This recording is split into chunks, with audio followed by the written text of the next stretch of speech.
A blizzard of snow swirled in a frantic dance, hitting the walls of the gloomy castle. Opposite the window there was a table on which, in a small plate, there was a sandwich made of 2 pieces of stale loaf and jam. Approaching him, the young girl took out a box of matches from the pocket of her dress and lit one. Taking a plate of food and blowing out a match, Honey wished herself a happy birthday. She was alone in this castle and desperately trying to survive, and today she turned 19.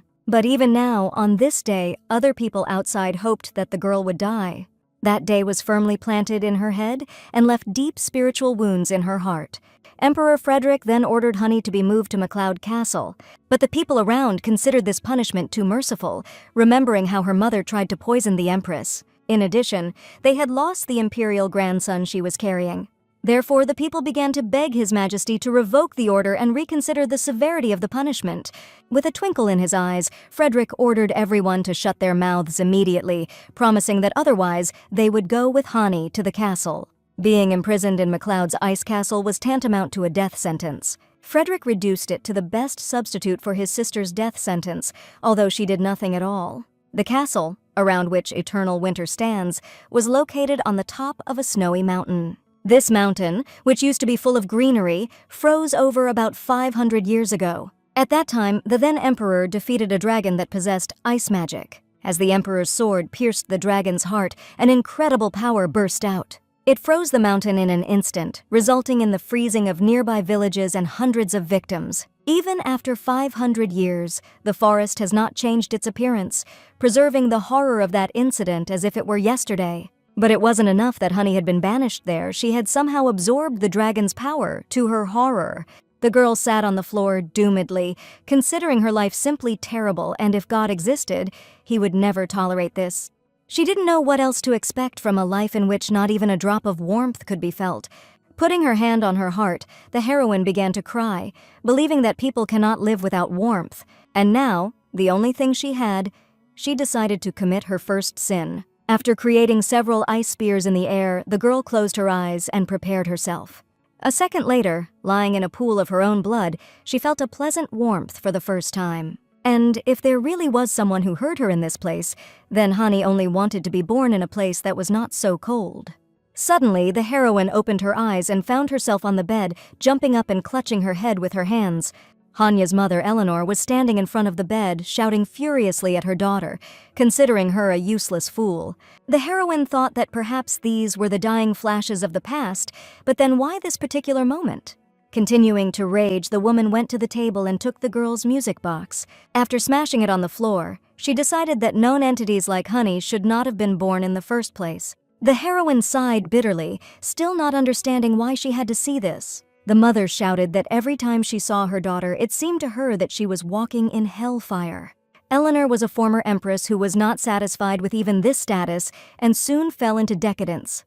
After Frederick's ascension to the throne, the woman found herself in a dead end and began to take out all her anger on the baby.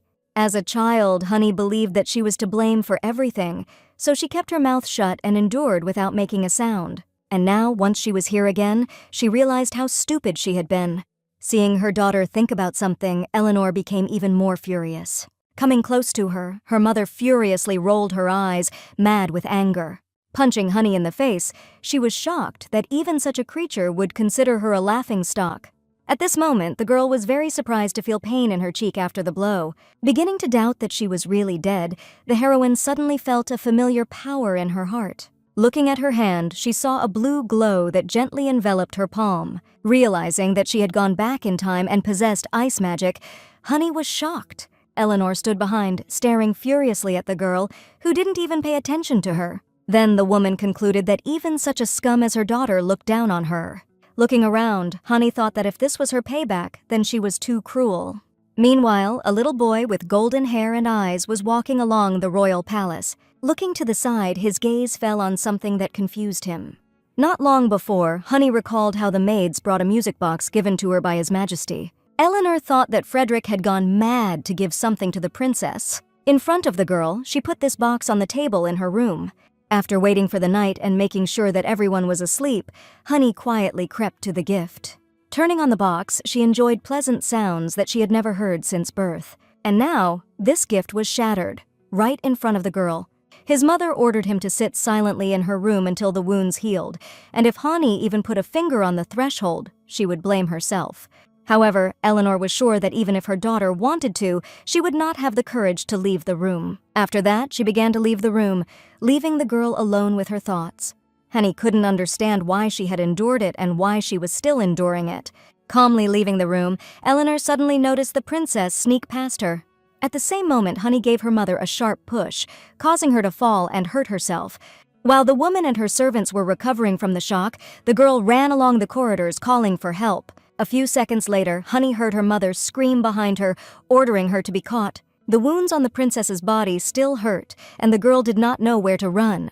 She remembered that when she lived on the snowy mountain, the emperor was the only one who provided her with everything she needed. Realizing that only he could help her now, Hani turned in the direction of Frederick's chambers. But suddenly, women's arms grabbed her from all sides, terrifying the heroine. The maids were glad that they had finally caught the escaped princess and intended to take her to her mistress. One of them was shocked by how fast the girl could run, even in such a state. The baby wanted to scream for help, but her mouth was abruptly covered with her hand. Another maid reminded her that if Hani was obedient, then Her Highness, the former empress, would forgive her. The heroine understood that if they took her away now, it would definitely be the end. For a second, the thought of freezing the maids with her ability arose in the girl's mind, but she immediately cut herself off, not wanting to become a monster even though she possesses its power. She began to scream again, but the girls covered her mouth and began to forcibly take her back. Suddenly, Hani saw a little boy around the corner, with golden hair and eyes, who was shocked by what she saw. It was Oswald, the son of the current emperor, who could report everything to his father. However, he did not move in terror, and the maids continued to drag the girl back to the room. Struggling with the last of her strength, Hani tried to scream and ask for help, but it was all in vain. She could only hope that the boy understood everything correctly and immediately reported everything to his father. Completely exhausted, the heroine almost hung in the arms of the girls, looking at Oswald pleadingly. The boy looked back at her, completely confused by what was happening. The maids reported to the mistress that everything was quiet and they did not bump into anyone. Eleanor didn't care who was sticking her nose here because Frederick would never get what was happening here anyway. She looked furiously at her daughter, whose attempts were in vain. Most of all, the woman was annoyed that this bastard dared to push her and run away. She decided to ask if Hani had the courage to contradict her. In this case, it was necessary to show the baby her place again, after which the woman took her daughter's head with her hands. But suddenly, the screams of the maids were heard that the Imperial Knights were standing outside, causing Eleanor to be stunned. The main character immediately realized that the boy had told his father about everything. Pretty frightened, the woman began to think convulsively, ordering to quickly clean up the room. The baby, having tied up, was put in the closet, sealing her mouth with adhesive tape. One of the maids was ordered to guard the girl so that there would not be a single squeak from her. Turning to Hani, Eleanor ordered her to pretend to be dead, as they still had something to discuss. After that, she closed the doors of the closet, leaving the baby in the dark, and hurried to the knights. Finally arriving at the place, the knights, led by Captain Drake, greeted Her Highness. Drake was especially pleased to learn that the former empress was doing well. As it turns out, Emperor Frederick ordered a check on how Her Highness Princess Hani is doing. Eleanor chuckled, not remembering when she and the emperor had become so close that they could pay each other visits. However, the captain was not interested in this because he was only carrying out His Majesty's orders. The woman pretended to understand his intentions, but now was not the time because the princess was sleeping after a lesson in etiquette. Drake was perplexed because did the lady really want to disobey the order of the emperor? Eleanor was outraged that they were asking to wake up the little princess just to have her show up in front of them. The soldiers asked for forgiveness, for it was His Majesty's order, but the woman did not let them finish. Eleanor began to shout in fury that since she was no longer the empress, then didn't her words matter anymore? She refused to show the child until Emperor Frederick personally came here to do so. Hani heard everything from the closet and prayed to God for some miracle. Apologizing for bothering him, Drake and his men were forced to bow out. From these words, goosebumps ran down the back of the tied girl. After all, if the knights just left now, then the princess's life would be no better than before. Suddenly, the corridor was filled with the thunderous voice of the emperor, who did not understand what the noise was. Expecting such behavior from the former empress, Frederick decided to come himself. Drake greeted His Highness with a bow, apologizing for not being able to figure it out himself. Eleanor did not understand why such a busy man would visit them. After all, if he wanted to inquire about the health of the princess, he could have chosen another day, but the emperor refused. After all, he had come here to see his younger sister, and what other reason was needed for that? The girl heard him demand to see Princess Honey to him immediately. Trying to dissuade herself, Eleanor was shocked by Frederick's insistence, who had never come in the last 9 years. Therefore, now, he must have had a good reason to insist on waking up the sleeping child. To the woman's horror, it turned out that the emperor had received a report that the princess had been forcibly dragged somewhere by her own maids. Looking surprised, Eleanor pretended not to understand His Majesty's words. The maids also pretended to hear about such a thing for the first time and did not understand anything. But Frederick only laughed in response, because he did not expect that all the workers participated in the conspiracy. At the same moment, he gave the order to search the palace and find Her Highness, Princess Honey. The woman began to scream in horror, not understanding how it was possible to make such a fuss because of some rumors. However, the young Crown Prince Oswald considered the words of the former empress to be fundamentally wrong. After all, these were not rumors at all, and he personally saw the incident. Eleanor froze in amazement and fear, and Frederick became indignant at his son, who had been ordered to wait and not interfere. But Oswald believed that since he was the first to see everything, he must certainly observe to the very end. The woman glared fiercely at the titled bastard who dared to open his mouth. The emperor gave Eleanor one last chance to confess herself before the knights found the baby. However, the woman persistently pretended that she did not know anything, which made Frederick furious. The former empress was determined to remain silent until the very end, no matter what happened. Moreover, looking helpless, she didn't understand why the emperor was doing this to her. Suddenly, Oswald ordered the knight to open a cabinet in the corner of the room, thinking that the girl might be there. Eleanor looked at him in horror, frozen in place, and felt an icy chill of fear. Hearing all that was happening, Hani looked hopefully at the closed door, waiting for her rescuers. Suddenly, in the darkness of the space inside the closet, a thin ray of light shone throughout. Opening the door completely, everyone present saw a terrible picture of a frightened and tied-up baby. Oswald happily held out his hand to her, joyfully greeting the girl who had nothing more to fear. First of all, he got rid of the fetters that hurt her and took her to her father. Hanny couldn't believe her eyes as she finally came face to face with the emperor. However, now, she firmly decided that it was time to stop hesitating and start acting. Falling on her knees before Frederick, the girl began to beg the emperor to protect her from her mother's attacks. Eleanor looked at her daughter dumbfounded, not understanding how she could do this to her own mother. This sight was enough for the emperor to understand everything and become furious. First of all, he ordered the immediate arrest of the offender, as well as all her maids. Keeping her eyes on Frederick, Honey heard the screams of the girls behind her, towards whom the knights were heading. Suddenly, Oswald came up to the baby and gently took her hand, greatly embarrassing the heroine. Making sure that the criminals were tied up, the emperor turned to the children. He wanted them to follow him together, leaving everything else to the knights. As soon as the girl breathed a sigh of relief, she suddenly heard her mother's frantic scream. Eleanor was shaking in a frenzy, wondering if her punishment wasn't enough. She immediately began to hurl insults at her daughter, when suddenly Drake covered her mouth with his hand. Frederick was glad to finally see the true face of this woman, who had apparently completely lost her fear. And since she herself wanted to, the emperor ordered the captain to conduct a strict interrogation of Eleanor. Turning to the children, he realized that they were probably already in shock, wanting to get away from them as soon as possible. After that, he stretched out his hand to Honey, intending to pat her on the head. Frightened, the girl jerked her head, covering it with her hands and closing her eyes. Seeing this, Frederick repented of his carelessness and asked his sister's forgiveness. He didn't want to hurt her at all, and as proof, he threw his imperial cloak over Honey.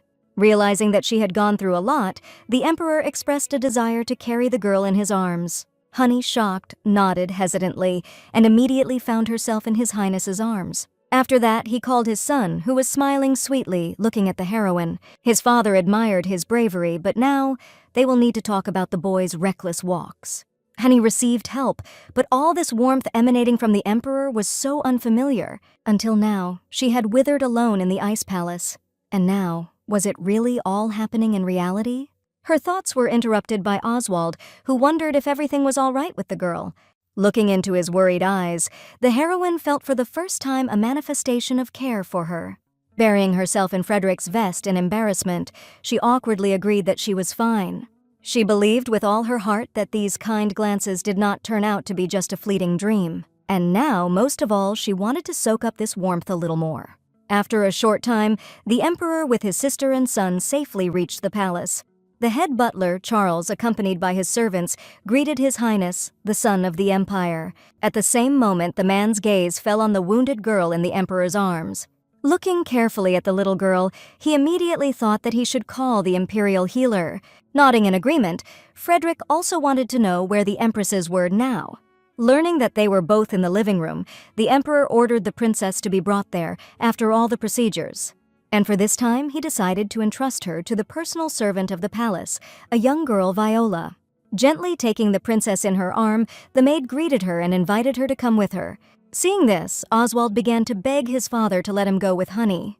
Having agreed, Frederick understood that it would be difficult to get used to the relationship of these two. After all, at first glance they looked like two children, but Honey was Oswald's aunt. Looking after them, the emperor informed Charles that for some time the palace would be restless. He thought that Eleanor was hiding the girl out of excessive care, but it turned out to be much worse. Later, when he came to the living room, Frederick was greeted by his mother, Constance, and wife, Melissa. Both empresses were very worried, as they could not find Oswald anywhere. However, instead of explaining, the emperor wanted to discuss something with them. Meanwhile, Viola has led the children to a room where the princess will be seen by a doctor a little later. Sitting on a chair, Honey looked in the mirror and concluded that she was now about 9 years old. She remembered the shattered music box that she had secretly turned on when everyone was asleep. At those moments, the girl imagined growing up in a happy family, in love and harmony, just like Oswald, whose parents took care of their son and took care of him. Suddenly, Honey saw the boy's gaze, which was directed at her wounds. A little embarrassed, she apologized to him, leaving the crown prince in a stupor. Oswald wondered if the heroine had done something wrong. The girl was sure that he was amazed to see something he shouldn't have seen. Then, instead of apologizing, the boy demanded gratitude from his aunt for saving him. These were the words of his mother, and he, being an obedient and kind son, remembered them well. The heroine was a little embarrassed by such words, looking carefully at Oswald. Blushing and covering her mouth with her hand, she hesitantly but sincerely thanked the hero for saving her. The boy's face changed abruptly, acquiring an expression of excited delight. Looking at him, Honey thought that if the light gathered and became a human, it would surely look like this. Suddenly, there was a knock on their door, and a woman's voice asked for permission to enter. Oswald gave his consent, and Agnes, who was the imperial physician, entered their room. The heroine could hardly believe that she was able to see one of the 3 best doctors of the empire live. In a past life, it was Agnes who saved the empress who was poisoned by Eleanor. To the doctor's deepest regret, His Highness had to leave this room. This was necessary for the procedure, and she hoped for the crown prince's understanding. Going out the door with Viola, Oswald asked Agnes not to offend the heroine. Sitting opposite the baby and putting on gloves, the healer began to examine her hands. An ordinary child would have burst out and cried in pain, but Honey only winced slightly. Greatly surprised, Agnes thought that this was how the girl coped with all the difficulties. When they finished, the princess's hands were completely bandaged. Suddenly, the girl wondered if she needed to show the scars under her clothes, which shocked the doctor. Honey knew that the girl needed to report her condition to His Highness. Agnes wondered how the little girl knew about her mission, but the girl just guessed. However, she was very grateful to the emperor, who was worried about her and saved her from her mother's arms. Honey decided that for the good of her future, she needed to show all the scars left by her life in the palace. Agnes sat in a half-shocked state, looking at the princess's shaking hands. The girl hesitantly began to take off the buttons of her dress, barely coping with the trembling. Unable to stand it, the girl grabbed her hands, confusing the heroine. But the healer only wanted to help the young princess, to take off her clothes. After examining the scars on Her Highness's body, Agnes wrote in a report that the princess was regularly abused. After receiving the necessary help, the girl finally came out to Oswald and Viola, who were waiting for her. The boy immediately wanted to know how all the procedures went and whether she was okay. Most of all, he wanted to know if the healer had hurt the girl. Then Honey calmed him down, because thanks to him, she did not hurt at all. For Oswald, this was the most important thing, and he suggested that he immediately go to his father. Entering the living room, the heroine immediately felt the incredible heaviness of the atmosphere in the air. This was not surprising, because the Emperor had probably already told the Empresses everything. Sitting down on the sofa, the girl only wanted to know if everyone really believed her. First of all, Frederick admitted that they had already read Agnes's report on her condition. Therefore, the Emperor wanted to personally express his gratitude for the bravery of the little girl. Since he was there in person, there was no need for an investigation, but evidence was needed to strip Eleanor of the title. Melissa decided to intervene in her husband's speech, believing that they had gathered here to listen to the princess. The Empress wanted the girl to tell them about everything that had happened to her. Pulling herself together, the heroine told them about all the suffering caused by her mother, which discouraged her from living. Living every day in oppression, she could not stand it anymore and decided to run away, but she was caught. Frederick was furious at what he heard, not understanding why the little girl did not immediately ask for help. But then he came to his senses, because it was they who had to find out everything themselves. The heroine remembered how her mother called her a disgusting monster that no one loves and will not help. And even if Hani told the Emperor everything, it would be in vain, because she was the daughter of his nemesis. That is why the heroine could not ask for help, which led Frederick to a stupor. Constance clutched her head, shocked by what she heard. The Emperor began to reproach himself for not suspecting anything when Eleanor's maids lied to his face. Now, he barely considered himself worthy of apologizing for not understanding everything earlier. Oswald ran over and hugged Honey tightly, tearfully pronouncing her name.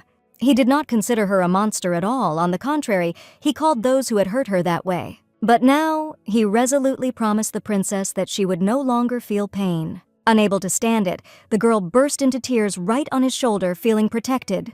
Melissa sat down next to them and hugged them tightly, fully supporting her son's words. Looking at the girl, the Empress realized that it was incredibly difficult for her to cope alone. Constance decided that it was time to stop being lenient with Eleanor because of her child. Everyone agreed with this, and now it was necessary to choose the punishment to which the woman would be subjected. At this moment, the children safely fell asleep on the couch, having experienced an emotional shock. After a while, Honey opened her eyes and found herself on a soft bed in an unfamiliar room. At the same time, at the other end of the bed, Oswald, who had also recently woken up, was stretching sweetly. The princess found out from him that they were now in his father's chamber. Suddenly, Honey noticed that the boy's eyes were very swollen.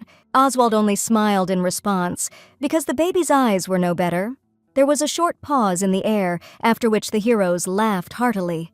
The girl felt as if she had just woken up at the end of a long winter. New shoots bloomed outside the window, symbolizing the onset of the long-awaited spring. Meanwhile, in the dungeon, the guard tried to calm down the talking maids accused of assisting Eleanor. They considered themselves innocent, thinking that they were only fulfilling the will of the mistress. One of them, in tears, was ready to tell in detail about everything that had happened. Next to the guard stood Frederick, who was disgusted by the distant camera. In it sat Her Highness, the former Empress Eleanor, silently lowering her head. All the maids claimed cruelty on her part, so the Emperor wanted to hear the opinion of the woman herself.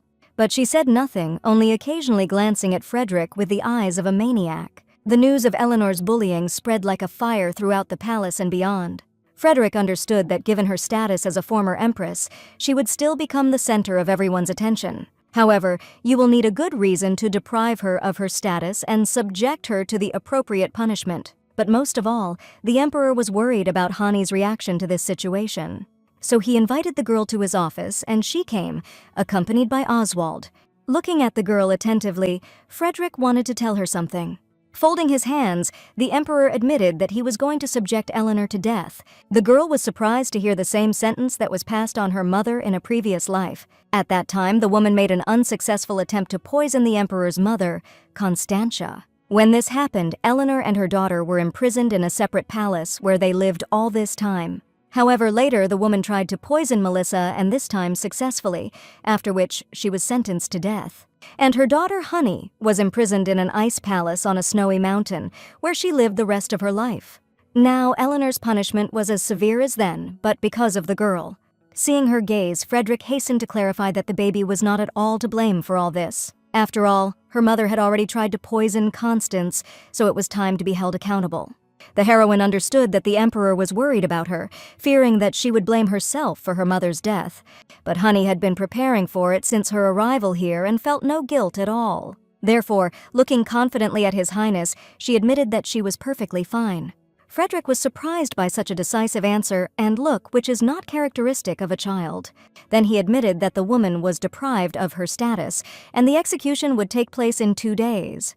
Then the little girl wondered if her mother admitted that she had abused her. As it turned out, Eleanor denied everything, considering herself completely innocent. The maidservants were also exposed, accusing one another, hoping to save themselves in this way. They too would be severely punished, and upon hearing this, Hani decided to follow His Majesty's order. Bowing, she was infinitely grateful to the emperor for saving her. Then Frederick ordered his head to be raised, for he had done only what he should have done long ago. He was surprised that, although she and Oswald were the same age, the girl seemed so grown up. Thinking about it, he remembered that his son still refers to the heroine by her first name. Despite the fact that they were the same age, Honey was Frederick's sister, which meant that Oswald should call her aunt. However, the boy was against it, wanting them to address each other by their first names. His father did not mind, but he wanted the boy to ask permission from the princess herself. Looking at her with shining eyes, he hoped that Her Highness would not refuse him. After all, as it turned out, almost no one addresses him by name, calling him Crown Prince. Only a few had the right to call him by his first name, and Honey was one of them, so Oswald hoped to get consent. Squinting at the bright light coming from the boy, the heroine decided that he could do anything. Hearing her consent and seeing the joyful face of his son, Frederick laughed. Without holding back his emotions, Oswald pounced on the girl, wrapping her in a warm embrace. 2 days later, the day of execution finally came, and during this time, the children were sitting in the room and reading books. According to Charles, His Highness ordered that the heroes be forbidden to leave the palace until the end of the event. Of course, a normal adult will not allow children to look at such a terrible sight. Therefore, although the heroine was depressed by this, she understood that it was right. But suddenly, abruptly slamming the book shut, Oswald invited Honey to follow him. On her face was written the desire to see the execution of this woman. And although they were not allowed to go to the place of execution, the little crown prince knew one loophole. Stretching out his hand to the baby, the hero hoped that she would be able to trust him. Deciding to think about the consequences later, Honey agreed and gave her hand in return. Quietly opening the door, the children carefully left and went unnoticed to the exit. Suddenly, a man's voice came from behind him, who was surprised to see them here. It was Captain Drake of the Knights, who was also the Emperor's right-hand man. However, as it turned out, Oswald knew perfectly well that the captain would certainly be there. And now the boy wanted Drake to personally lead them to the palace gates. Of course, the captain refused, but it was not a gratuitous request. After all, the Crown Prince was aware of how 6 months ago Drake had broken his father's favorite vase. But everyone thought that it was Melissa, and from these words the captain was horrified. The boy had heard about it in a conversation between him and the Empress when he happened to be passing by. Oswald's mother made this vase herself as a gift to her father, and he would not have let such an incident go even to his right hand. And Drake also tried to hide behind the Empress, which took the captain even more aback. After that, the captain of the Knights looked at the children with a pleading look. The girl also made this look, wanting to quietly look at the execution from afar. The young captain was surprised at how desperately the young princess asked. A little later, the yardmaids, who were in the courtyard, heard footsteps behind them and turned around. They were surprised to see Drake carrying the children in his arms, knowing that they were forbidden to leave the palace. Oswald was grateful to him, in return promising to keep their secret. At about the same time, the 2nd Divisional Detachment of Knights led the criminals, escorting them to the scaffold. Suddenly, the heroes heard the voice of the Emperor, who did not understand what they were doing here. He remembered exactly how he gave the order not to let the children out, so he waited for an explanation from the captain. In a stupor, Drake sweated and hesitantly tried to say something. At the same moment, the 2nd Division began to greet the son of the Empire, His Majesty Frederica. Eleanor was surprised to hear that the Emperor was nearby and looked in his direction. Suddenly, she saw her daughter, who was calmly standing and looking at the woman. Frightened, Frederick covered the baby with his body with lightning speed, confusing her. At the same moment, curses and insults poured from Eleanor's lips towards the girl. The woman did not believe that the imperial family would love her after she betrayed her own mother. Now, Eleanor knew for sure that she should get rid of such an ungrateful monster right away. Listening to threats and insults, the heroine suddenly realized that these words no longer frightened her. Looking at her broken and unhappy mother, Hani could not believe that she had suffered so much because of her. It was this woman's reaction that was the reason why the emperor did not want them to meet. He immediately ordered the warrior to continue his march to the scaffold and remove this bastard from their sight. However, Eleanor suddenly sat down on the ground, sending the knights into a stupor. Biting one of the soldiers on the hand, she demanded that she be released immediately. The other knights forcibly dragged her further, listening to endless curses in Hanya's direction. The woman cursed her daughter, believing that one day she would be disposed of as unnecessary garbage.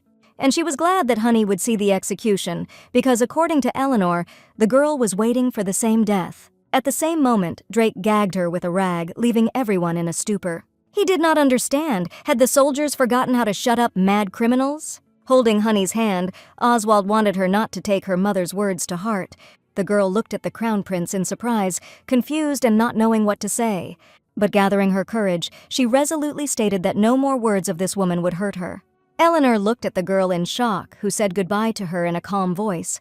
Hanny stood there until her mother passed through the main gate and disappeared from sight. As her figure decreased with each step, so did the emotions of the heroine. Frederick felt that the Second Templar should return to training again, and Drake volunteered to pass it on to him. However, in the opinion of the Emperor, the captain was no exception, with which he doomedly agreed. Honey was worried about him, but Oswald was calm, knowing his father's leniency towards Drake.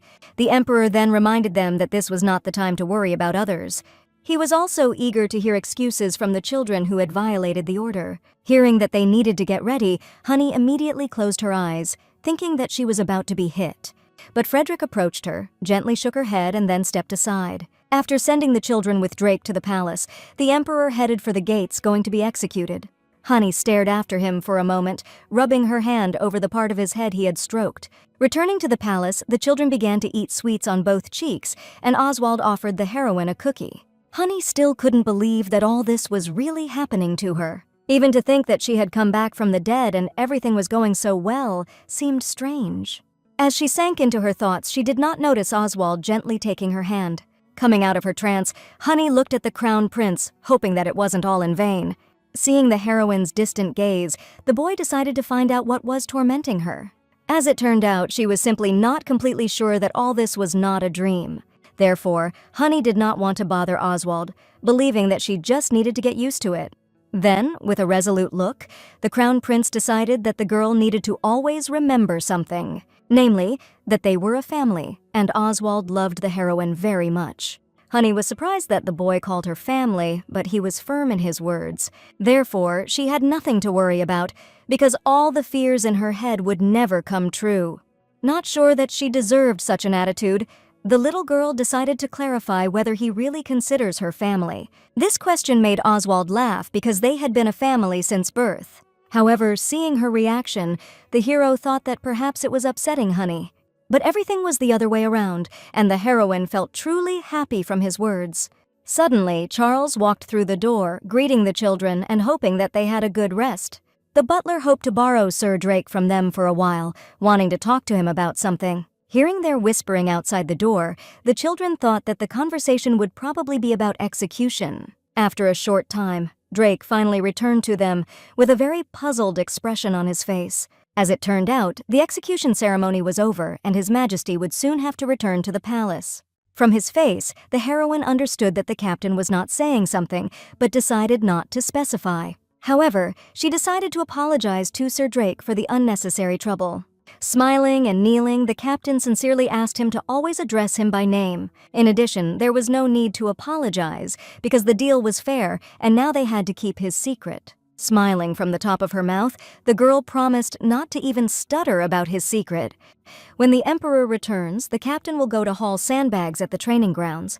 As for the children, they will have to take on Frederick's wrath, but Oswald decided to protect Honey. But the heroine did not want this at all, believing that she should take responsibility, along with everyone else. Then, seeing her determination, the Crown Prince decided to offer the girls something that could help. Drake watched in amazement as the two children whispered about something with a very important air. The heroine was shocked by what she heard, but Oswald believed that only she could cope with it. And if you do everything as he said, then the father will definitely not be able to scold and punish so much. However, Honey didn't see much point in this, biting her lip nervously. Just at that moment, a maid came and invited the children to an audience with the king. The heroes were taken aback by such a rapid development of events, frozen in place. The emperor was waiting in his study, looking at those who entered with an intimidating look. He hoped that Oswald and Honey would at least try to apologize for disobeying orders. The atmosphere was oppressive, and swallowing her saliva, the girl stepped forward. First of all, she admitted that she just wanted to see her mother with her own eyes for the last time.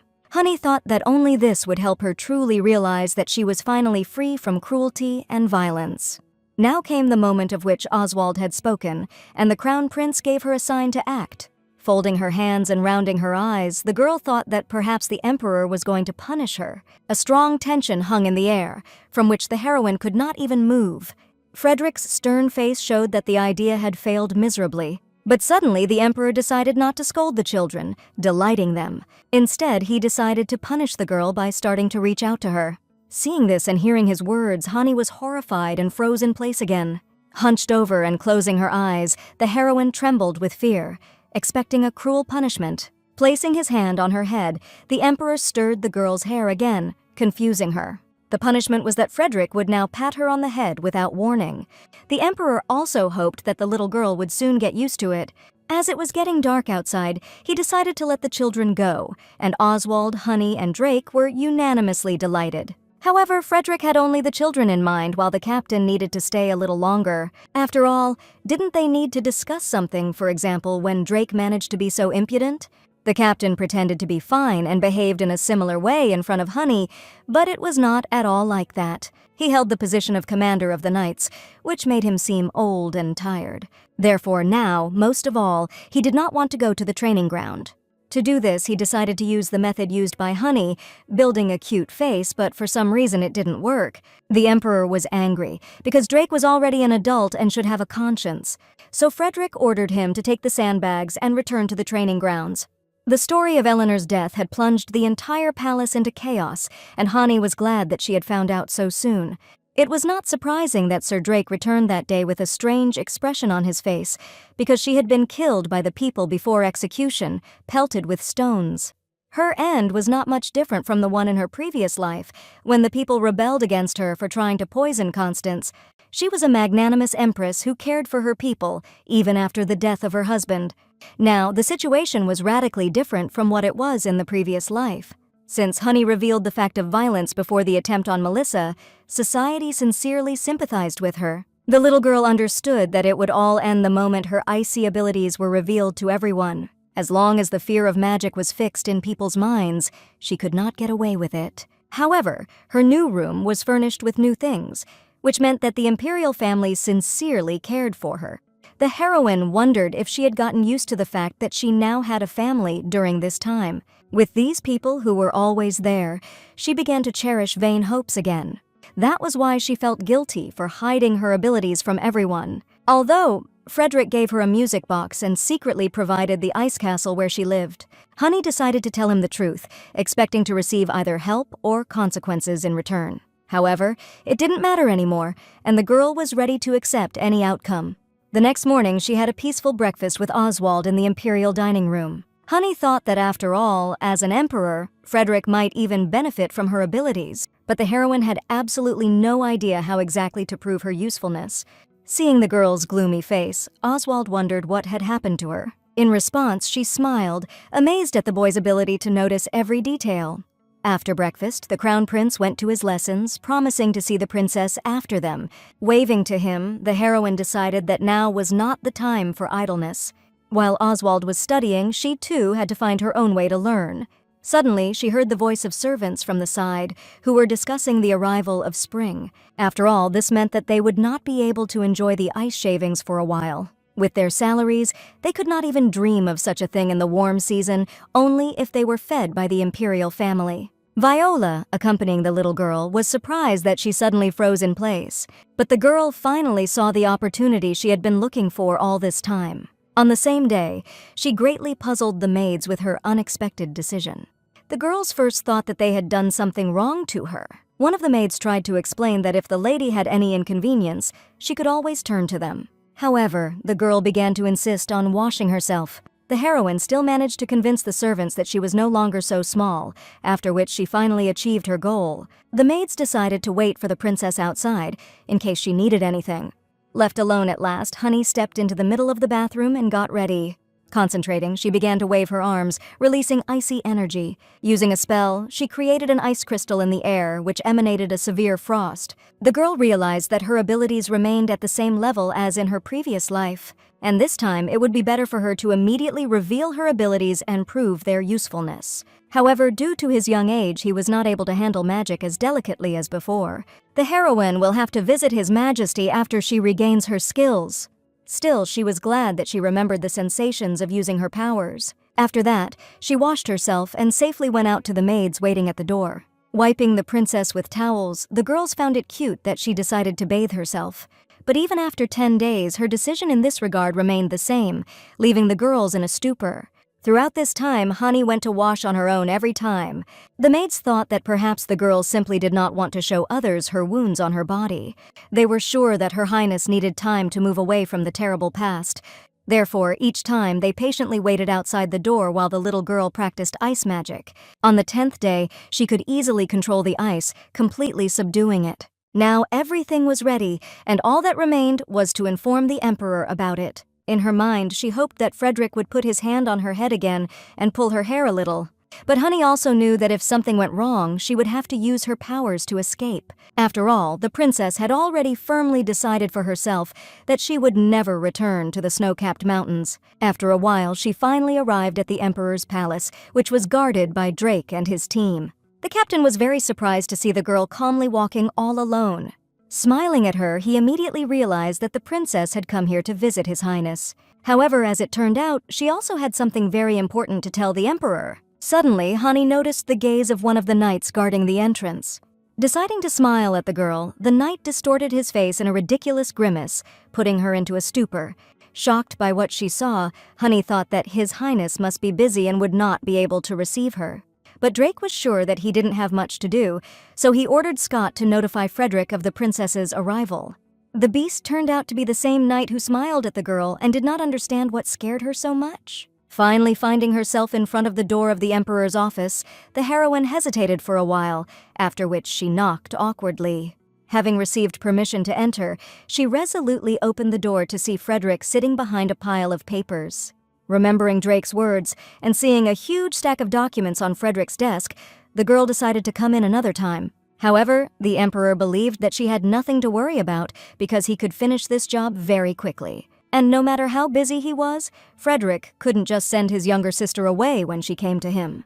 First of all, he invited her to sit down at the table, on which there were various sweets and a kettle of tea. The emperor was eager to hear what his sister wanted to tell him. But suddenly, the girl got up from the table and fell to her knees, bowing to Frederick on the floor. Her request was that His Highness allow her to stay in the imperial palace. Taken aback by her request, Frederick believed that in this case she did not have to ask. It was only natural that she should have stayed here, since the emperor was the girl's older brother. But Hani knew that until this moment, she hadn't told His Highness one important thing. And when he hears this, he may change his mind about her. Gathering her strength, the princess confessed that she had the ability to freeze ice. For a while, the emperor stood motionless, silently looking at the girl. Honey didn't know if she should start her escape or wait a little longer. Now, Frederick understood why his words did not calm the heroine. He wondered if Eleanor knew about her ability, to which he received a negative answer. After all, at the moment, only 2 people knew about Hani's strength, and both of them were here now. The heroine understood that she could hide it to the end, but did not want to pay for the service rendered by the emperor in this way. Frederick was absolutely calm and, moreover, ready to help his sister. The girl stared at him in surprise, not understanding why he agreed so easily. In turn, Frederick also did not understand why the heroine had a face full of disbelief. He knew that it was dangerous for the possessor of an ability that terrified the entire empire to remain in the imperial palace. However, Frederick had already become convinced that Hani was not the kind of child who would abuse her powers. After all, if the girl had a desire, it would have happened a long time ago. And first of all, Eleanor would certainly suffer, then probably the maids. but it was Honey who appeared all scarred from regular beatings. The Emperor knew that he would never be able to forget about this incident. Therefore, trusting the girl, he hoped that his choice would not be wrong. After that, he sat down next to the princess with a smile, holding out his hand to her. Although the girl had prepared for the worst, she was very glad that the Emperor believed her. Remembering that in such cases it is proper to give thanks, Hani thanked His Highness from the bottom of her heart. Frederick was also grateful to the little girl for her incredible courage. After that, he will stir the hair on the girl's head, delighting her. The Emperor found out that the girl already had complete control over her abilities. She knew it would be better to show it, but she had to choose a place where it didn't matter if there were any traces of water. Then, Frederick suggested that we go to the bathroom, which was right next to this office. Honey was shocked, not imagining how busy he was, that his office had a private bathroom. Arriving at the place, the girl stepped aside, preparing to begin. Taking a deep breath, she concentrated the magic in her hands, summoning ice crystals. After that, she made the boulders rise up, while Frederick calmly watched what was happening. In front of his eyes, Honey began to shape the ice, ranging from geometric shapes to Oswald's head. Of course, the Emperor had already heard from her about her good command of the ability, but the result exceeded expectations. At the same time, he understood that in this world there are no eternal mysteries. Therefore, Frederick wanted to offer to use these abilities for good, and Honey even had an idea about it. She thought it would be possible to create ice and then sell it, using the proceeds to help people in need. The Emperor knew that the main problem of the ice business was the inability to maintain the ice. But if Honey uses his magic correctly, then the ice will be almost undamaged. Deliveries will become active, people's lives will improve, and then, even after learning about the girl's magic, no one will judge her. Having received consent to her idea, the heroine was completely delighted. When Frederick learned that she was going to give the money left after helping people to the Emperor, he was taken aback. Unable to stand it, he laughed, reading that his sister did not need to try to pay him. At least because she was still at an age when it was natural just to receive. The Emperor decided that she would keep the remaining money for herself, but hoped that the girl would donate something to charity. He believed that the good deeds that Hani would do would one day become a force that would protect her. At this point, the girl decided to bow out, saying goodbye to His Highness. Suddenly, a shiny bracelet fell out of the baby's dress, sending Frederick into a stupor. Realizing that he had noticed and was picking up the bracelet that had fallen out, the heroine was horrified. The bracelet turned out to be quite simple, and the Emperor did not understand why she carried it in her pocket and not on her hand. Suddenly, it dawned on him that there was her money, taken in case of escape. Honey had to admit that she was going to run away if something went wrong, and the bracelet was, for this case, for sale. The girl was afraid to look up at His Highness, who suddenly began to laugh hysterically. Frederick burst out laughing at the fact that out of all the abundance of jewelry in her room, Honey chose this simple bracelet. Seeing that the heroine blushed like a tomato, he twisted even more with laughter. Having coped with a fit of laughter, he understood the girl and promised to stop teasing her. Now she could safely return to her place, especially since Oswald had probably already lost the girl. Bowing goodbye, Hani thanked His Highness for her mercy from the bottom of her heart. As he watched the little girl go out at the door, Frederick remembered a man. As the Emperor thought, this man would be perfect for such a job. Going out into the street, the heroine was very happy that everything ended so well. Suddenly, she was called by Scott, who approached the princess and bowed to her. After introducing himself, he gave his name and that he was a member of the Order of Chivalry. Honey immediately remembered him by his unforgettable smile, which gave her goosebumps.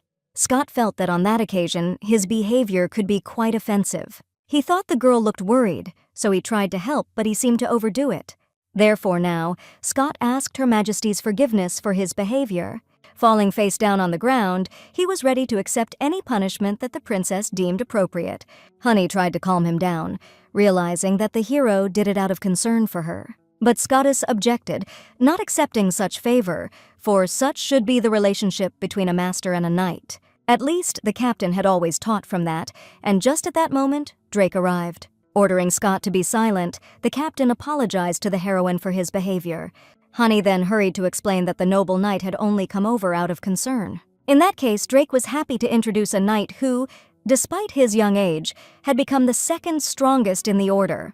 Smiling, Honey and Scott promised to take care of each other.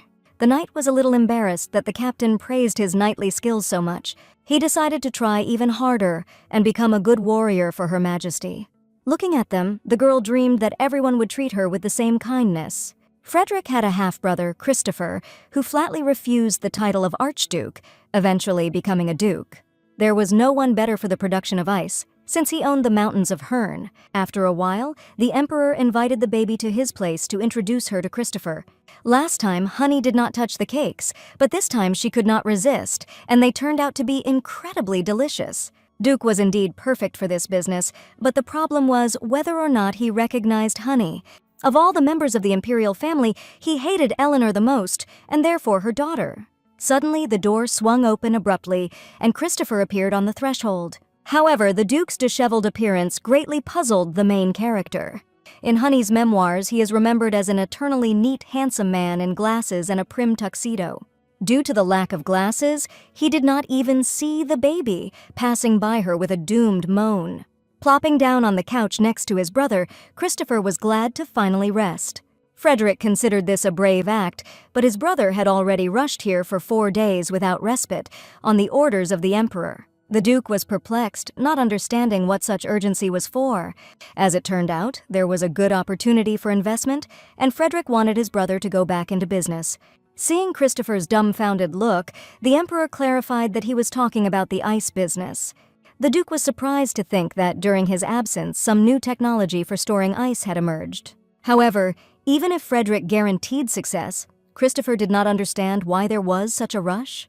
Then Hani could not stand it anymore and explained that by the new method, the emperor meant her abilities. Hearing an unfamiliar voice, the Duke became alert as he began to take out his glasses. Looking through the lens, he saw Honey, Eleanor's daughter, sitting in front of him. Furious, he didn't understand what abilities he was talking about and why did this girl forget here. Frederick introduced her as her brother's future partner, wanting her to demonstrate her abilities. Since Hani's ice-making power was quite dangerous, the emperor wanted to assign her a slightly different role. When Christopher heard about the power again, he was completely confused. Frederick wanted his sister to maintain the temperature and integrity of the ice for a long time. After receiving the order to act, the princess began to concentrate the magic in her hand. Then, in front of the shocked Duke, she created several ice spheres in the air. Gathering them on a platter, she immediately presented them to the emperor. It was condensed cold air that could help the production machine keep the ice frozen longer. Christopher was taken aback by what he saw, realizing that it was indeed the power of ice.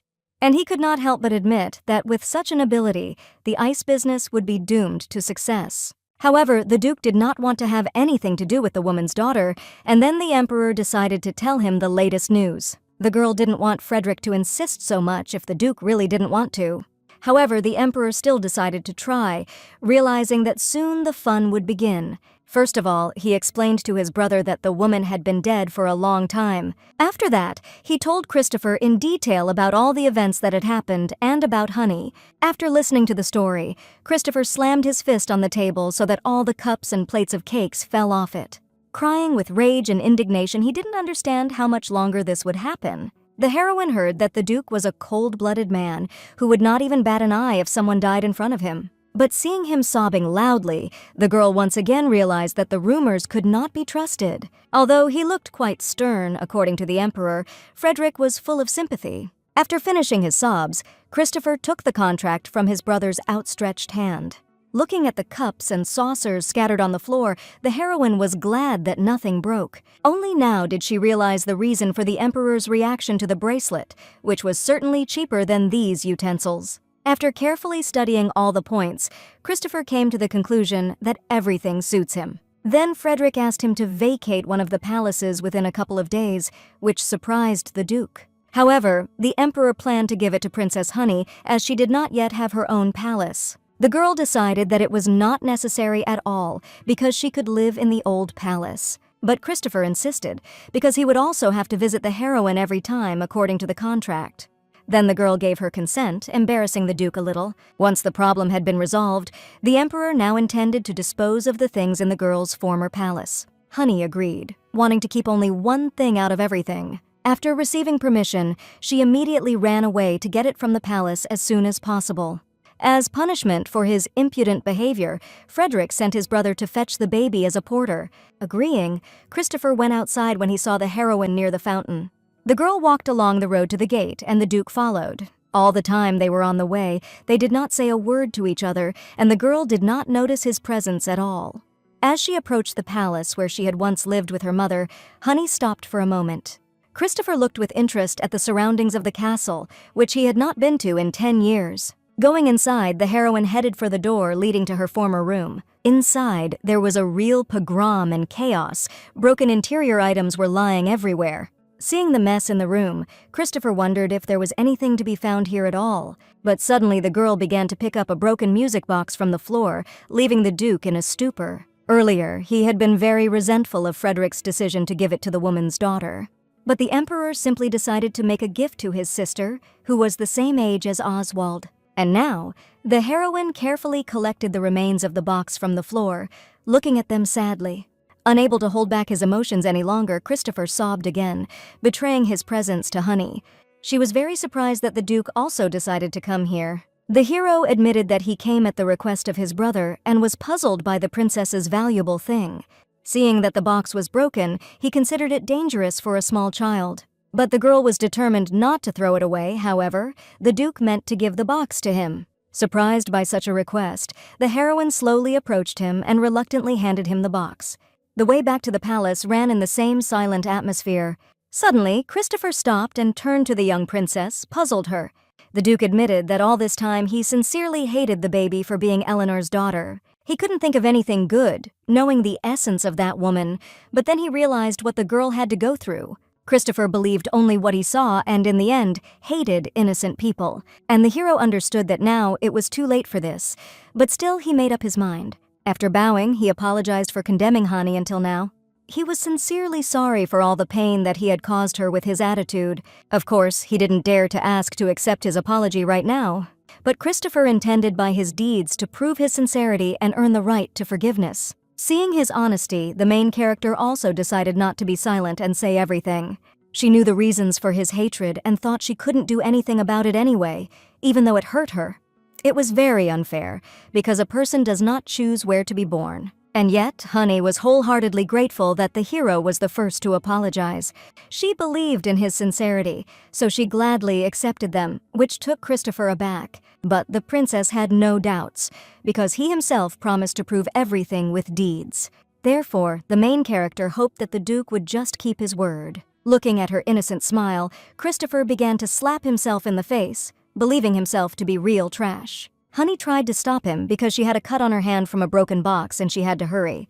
Agreeing with her, the Duke wrapped his arm around the girl's stomach, lifting her up and starting to calmly step back. Confused, the heroine once again confirmed that rumors cannot be trusted. Meanwhile, in Christopher's palace, there was an atmosphere of bustle and everyday life. After a short time, the Duke entered the front door, still with the baby in his arms. Seeing him, one of the servants, named Morelius, was surprised that the master had returned from the emperor so soon. The maids were also glad to see their master, and they were curious about how the meeting with His Highness went. Suddenly, they saw a little girl that Christopher was holding under his arm. The girls and the servant were in shock as he carried the princess as if she were a thing. They knew that the poor thing must have been uncomfortable, and besides, she certainly didn't dare to do anything against the gloomy gentleman. But Christopher thought it would be all right, because he had already worn Oswald like that, who didn't say anything. Realizing that Honey might be in real pain, he apologized to the girl for the inconvenience. The maids also began to apologize to the little girl who, in their opinion, found it difficult to endure the Duke's rudeness. But the princess began to justify the hero, thanks to whom she got here very quickly. Taking a candy from her pocket, one of the maids handed it with a smile, wanting to treat the baby. It was a handmade candy from a well-known pastry shop, which had an extraordinary taste. At this moment, the heroine felt a strange excitement inside, not understanding what was the reason for it. After the girl gratefully accepted the treat, the maid introduced herself as Gerda. Suddenly, Gerda and the others saw a cut on Honey's arm, horrified. Catching the puzzled looks, the Duke explained that the heroine had cut herself on a broken box. The servants were very glad that their fears about their master were not confirmed. Christopher ordered them to go immediately and bring the palace doctor to them. While waiting for the doctor, the hero decided to take the young princess to the living room. Gerda and Morelius were told to follow them, while the rest of the servants could go about their business. The workers wondered if the gentleman had sent them out too abruptly. Waving his hand, the Duke ordered them to bring refreshments for him and the girl into the drawing room.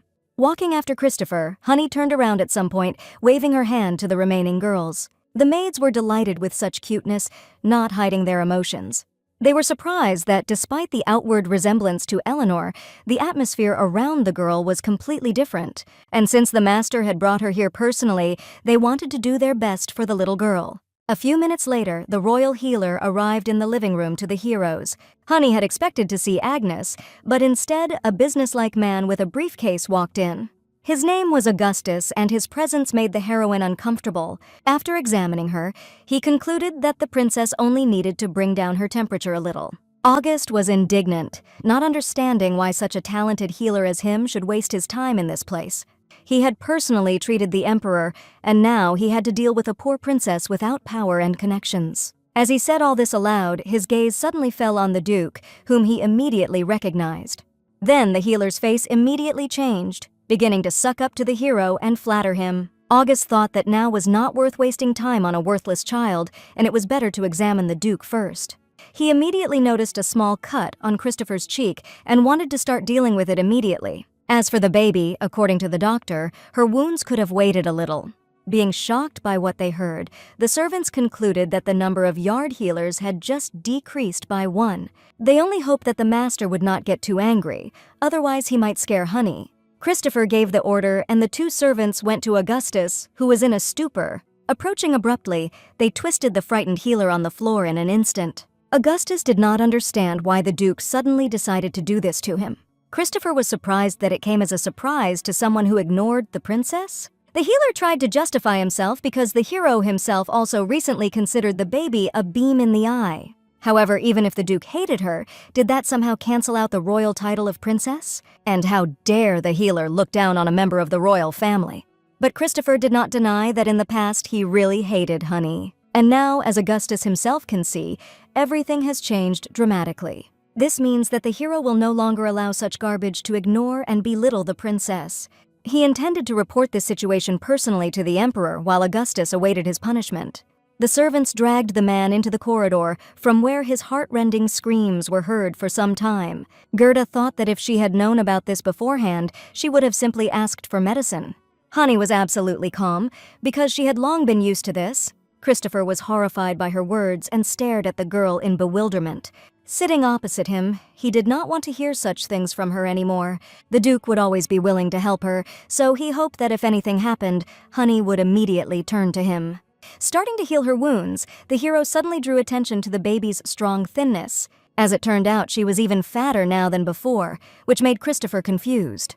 When he finished with the treatment, Morelia wondered where the gentleman got the scar on his cheek. To the servant's surprise, the Duke injured himself for an hour by hitting himself in the face. He did this as punishment for being quite rude to Honey. Then Morelius and Gerda remembered that their lord had done many things that deserved punishment before, and now they were glad that he had matured and began to think more rationally. Sighing, Christopher wondered how their attitude would change if the owner suddenly changed. Hearing about the change of master, Mavrelius came into a stupor and opened his mouth in surprise. Then the hero was happy to introduce them to the new mistress, pointing his hand at Hani, which had already been confirmed by the emperor. He hoped that the servants would care for her with the same trepidation as they did for him. Gerda and Morelius jumped for joy because now it would be much more fun in this palace. When the day of the heroine's move came, the servants in her former room were actively collecting things and tidying up. According to Viola, August was convicted of corruption and sent to prison on the outskirts. She also dressed up the princess, dressing the baby in a chic dress with sequins. While Honey was worried about how she would greet the new servants today, Oswald stood next to her with a pouty look. He believed that the girl was not at all obliged to go to another palace and leave him here alone. Honey was grateful to him for his words, but there was nothing to be done, and the luggage was almost packed. Then the boy made her promise that they would visit each other every day. It was time to go, and Christopher entered the heroes to call the baby. Honey nodded, and Oswald expressed a great desire to go with them. However, the Duke was aware that the boy had lessons today, but he just smiled silently. The hero did not have the strength to resist, especially since if he had simply forbidden it, then Honey would have begun to console Oswald.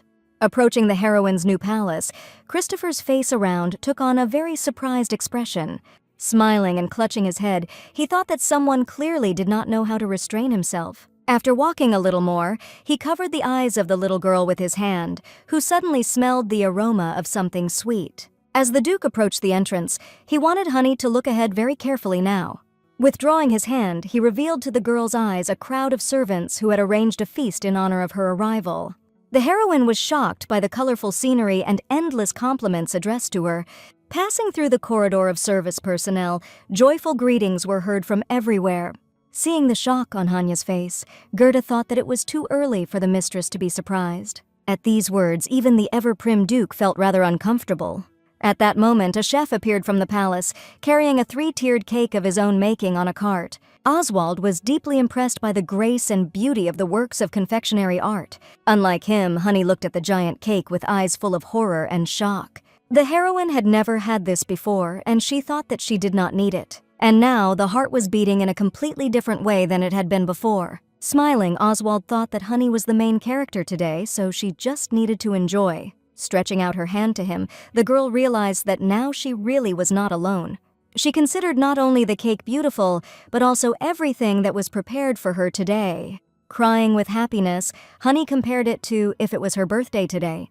At these words, Morelius also shed tears, and Gerda thought that this was the best day for them too. Hearing the proposal to blow out the candles, the baby was confused because she did it for the first time. At that moment, Christopher realized that no one had ever thrown a party for her before. Therefore, the Duke decided to properly prepare for the banquet in honor of her birthday. First of all, the heroine shared the chef's signature cake with all those present. Looking at the atmosphere of this place and tasting the cake, Oswald decided that he was ready to entrust them with Honey. Christopher fell into a stupor, thinking that it was strange to hear such words from his nephew to his aunt. The hero hoped that the princess was not burdened by anything, and she was calmly enjoying this day. The girl nodded, deciding that she liked everything very much and was just grateful. Honey didn't know why, but she liked the people here. Since Christopher had met them at her age, he could guarantee that they could be trusted. After a moment's thought, the Duke decided that he couldn't leave the box broken. When she heard that he was going to fix it, the heroine was very surprised, considering it impossible. However, according to the Duke, they had the most skilled craftsmen in the Empire who were capable of this task. Honey stared at the hero, realizing that later she could listen to this wonderful melody of the box again. Oswald decided to stay overnight, and later they lay down together on opposite sides of the bed. Lying in bed, the girl remembered how 2 years ago she was given that box. The reason why she was able to live to see these days was because Honey hid her from her mother's eyes. But that time the girl forgot to hide the box, which is why the tragedy occurred. Somehow they managed to start all over again, so it seemed that there was no reason to be on the alert anymore. However, looking at Oswald sleeping now, Honey decided not to let her guard down any longer. Moving closer to the boy and taking his hand, she decided to protect herself and her family. Unlike the heroine's previous family, these people taught her completely different ways of showing love. And the first person to make Honey feel this was Oswald himself. Deciding to protect him to the very end, the baby fell asleep, holding the boy's palm in her hand. The next morning, gentle girlish hands gently touched Honey, trying to wake her up. Opening her eyes, the baby saw Viola's joyful face in front of her, looking at her with a smile. Honey was surprised, but as it turned out, the maid could not return. They did not even greet the mistress. The reason why Viola was absent yesterday was the transfer of duties, which surprised the princess. The little girl did not understand whether the maid of the emperor, whose status is the highest after the chamberlain, would work here. Viola decided to reintroduce herself, stating that from that day on she would be the princess's personal maid. At yesterday's celebration, the heroine was looking for a girl, not wanting to part with her without saying goodbye. Honey, of course, had thoughts that it would be great to continue to stay with her. However, it seemed strange to her that His Majesty's maid should have to deal with an ordinary princess. But Viola objected because she considered this to be the best place for work. Touched by the cuteness of the heroine's puzzled face, the girl saw a sleepy Oswald appear behind the baby. The level of tenderness became critical, and the girl could hardly restrain the frantic thirst for hugs. Instead, she remembered being the first to see Honey's wounds a few months ago. Viola's heart trembled when she learned that the girl endured in silence, not making a single sound. She began to worry as she saw the child cowering and watching everything around her. And after a few days had passed, Honey smiled shyly and thanked for the first time. Only then did Viola truly realize how kind a girl the princess was. And at that moment, the maid wanted to get to know the mistress even more, deciding to go to her. Barely holding back tears, the heroine wanted Viola to be by her side now. When he finally woke up and heard the conversation, Oswald pounced on them with tender arms. The maid remembered that she had woken up the girl because the Empress Melissa was about to arrive. The purpose of her visit was to sew clothes specifically for Honey, for which she would bring a tailor with her. The heroine was confused, looking at Viola in bewilderment. As it turned out, in addition to Melissa and the tailor, Drake, Christopher, and His Highness Frederick also arrived. The Duke just caught a glimpse of something going on and decided to attend. The Emperor had no particularly important business to attend to, and the captain was simply accompanying him. The Empress had always wanted to do it together if a daughter was born, but she didn't think it would happen that way. The heroine was sure that she had bought enough things last time, but Melissa did not think so. In addition, the Empress wanted to give the princess a worthy housewarming gift. However, judging by the number of outfits, Honey thought that more than one store had been brought here. Frederick was surprised that his wife wanted to try on all these outfits on the baby, but the girl did not consider it something difficult. Starting the fitting, the princess showed each outfit to 3 characters who could not decide which one looked better. One of the dresses was made of a special silk and was much softer than all the others. Since it will be worn by a child, the Empress paid special attention to comfort. When the fitting came to an end, the heroine was completely exhausted, having tried on dozens of outfits during this time. To her surprise, Melissa was about to buy her all the things that had been chosen. Realizing that it was time to pay, Frederick, Christopher, and Drake took out their checks at the same time. But as it turned out, the Empress had already paid for everything, bringing the heroes into a stupor. She ordered checks to be signed every time Honey wore a new dress. Taking the girl in her arms, the Empress wondered if the princess had a hard time today. Honey didn't understand why she was so tired because she had been sitting still all day. Oswald promised to come immediately after class, but in the meantime, the heroine was carried to her room where she instantly fell asleep in bed. After a while, in the former palace of the heroine, rumors were heard from everywhere about a wonderful life in her new home. No matter how devilish a woman Eleanor was, her daughter turned out to be the sweetest princess. Some thought that now everyone felt sorry for Honey because she was a child, but what would happen when she grew up? The maids in the girls' palace were glad that with her arrival, Christopher also began to appear more often. And now, walking along the territory of the palace, the heroine suddenly saw the Duke. The girl immediately ran to greet him, but the hero thought that it was dangerous to run like that. As it turned out, she knew in advance about his arrival, so she came here to meet as soon as possible. After carefully examining her dress, Christopher suddenly began to take off her raincoat. Wrapping the girl in it, he realized that today it was cool, and it was easy to catch a cold in her clothes. The heroine tried to justify herself, because of her strength she could not freeze, but the Duke did not want to hear anything. After that, he took her in his arms with a straight face and went to the palace. Coming to Frederick, he and the Emperor had an argument about the baby's hairstyle. The Duke was shocked at how his brother did not know how to choose the right uniform. The main purpose of their meeting was to prepare for the ice business. The project will be implemented on behalf of the Herne Peak, so now it was necessary to occupy the market in each region. The technical problems that Honey solved, thanks to her ability, will be impossible to hide. Hearing that it would be necessary to publish a statement, the Emperor was confused. The Duke wanted to inform everyone that they had found a way to solve the storage problem, but it was top secret. Just at that moment, he finished doing the girl's hair, carefully styling her hair. After that, he handed over to Frederick all the documents about equipment and logistics, as well as the budget plan. Looking at them, Honey had the impression that the heroes felt neither fear nor disgust for her power. They were surprised, thinking that she probably wanted to be feared. Hearing this, the heroine immediately shook her head, because this was not what she meant at all. The heroes were completely calm and saw absolutely no reason for fear. However, Frederick admitted that there was a time when he was frightened just because the girl had magical powers. And since the conversation went in this direction, he also admitted that Oswald also had power. Hearing this, Honey fell into a stupor for a few seconds, realizing the information she had received. Coming out of her trance, she exclaimed in shock as she looked at the Emperor in bewilderment.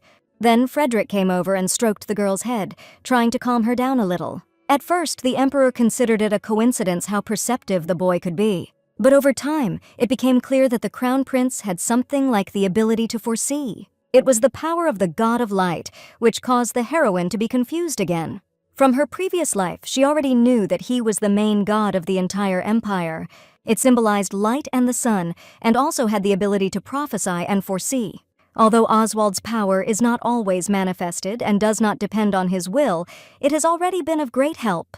The heroine also knew that not only the Crown Prince had such an ability, but it was not yet the time. Now she understood that this was not an illusion at all, and the boy really saw through her. And who knows, maybe on that day, it was not by chance that he found himself in that corridor and saw how the maids were dragging her. The creature that Honey had been resentful of to death had generously bestowed her love on someone else. But if it was really Oswald, then the child who was called the Light was indeed loved by the Light. The heroine wondered how many other people know about the abilities of the Crown Prince. As it turned out, almost all members of the imperial family were aware, as well as about 5 other people, including the High Priest. Then the girl wanted to know if she could now tell the boy about her power. Frederick understood that there might be difficulties with this, and that it would be better to wait for the time being. After all, as he had said before, it would be safer if as few people as possible knew about the princess's strength. Realizing the depth of his feelings, Honey apologized, thinking that she had said something stupid. Later, leaving the palace with the heroine, Christopher noticed her drooping appearance. Then, as if by chance, he decided to clarify that soon the princess would have to go to classes. The girl was very surprised, but the Duke understood that since she was already used to the palace, she could start studying.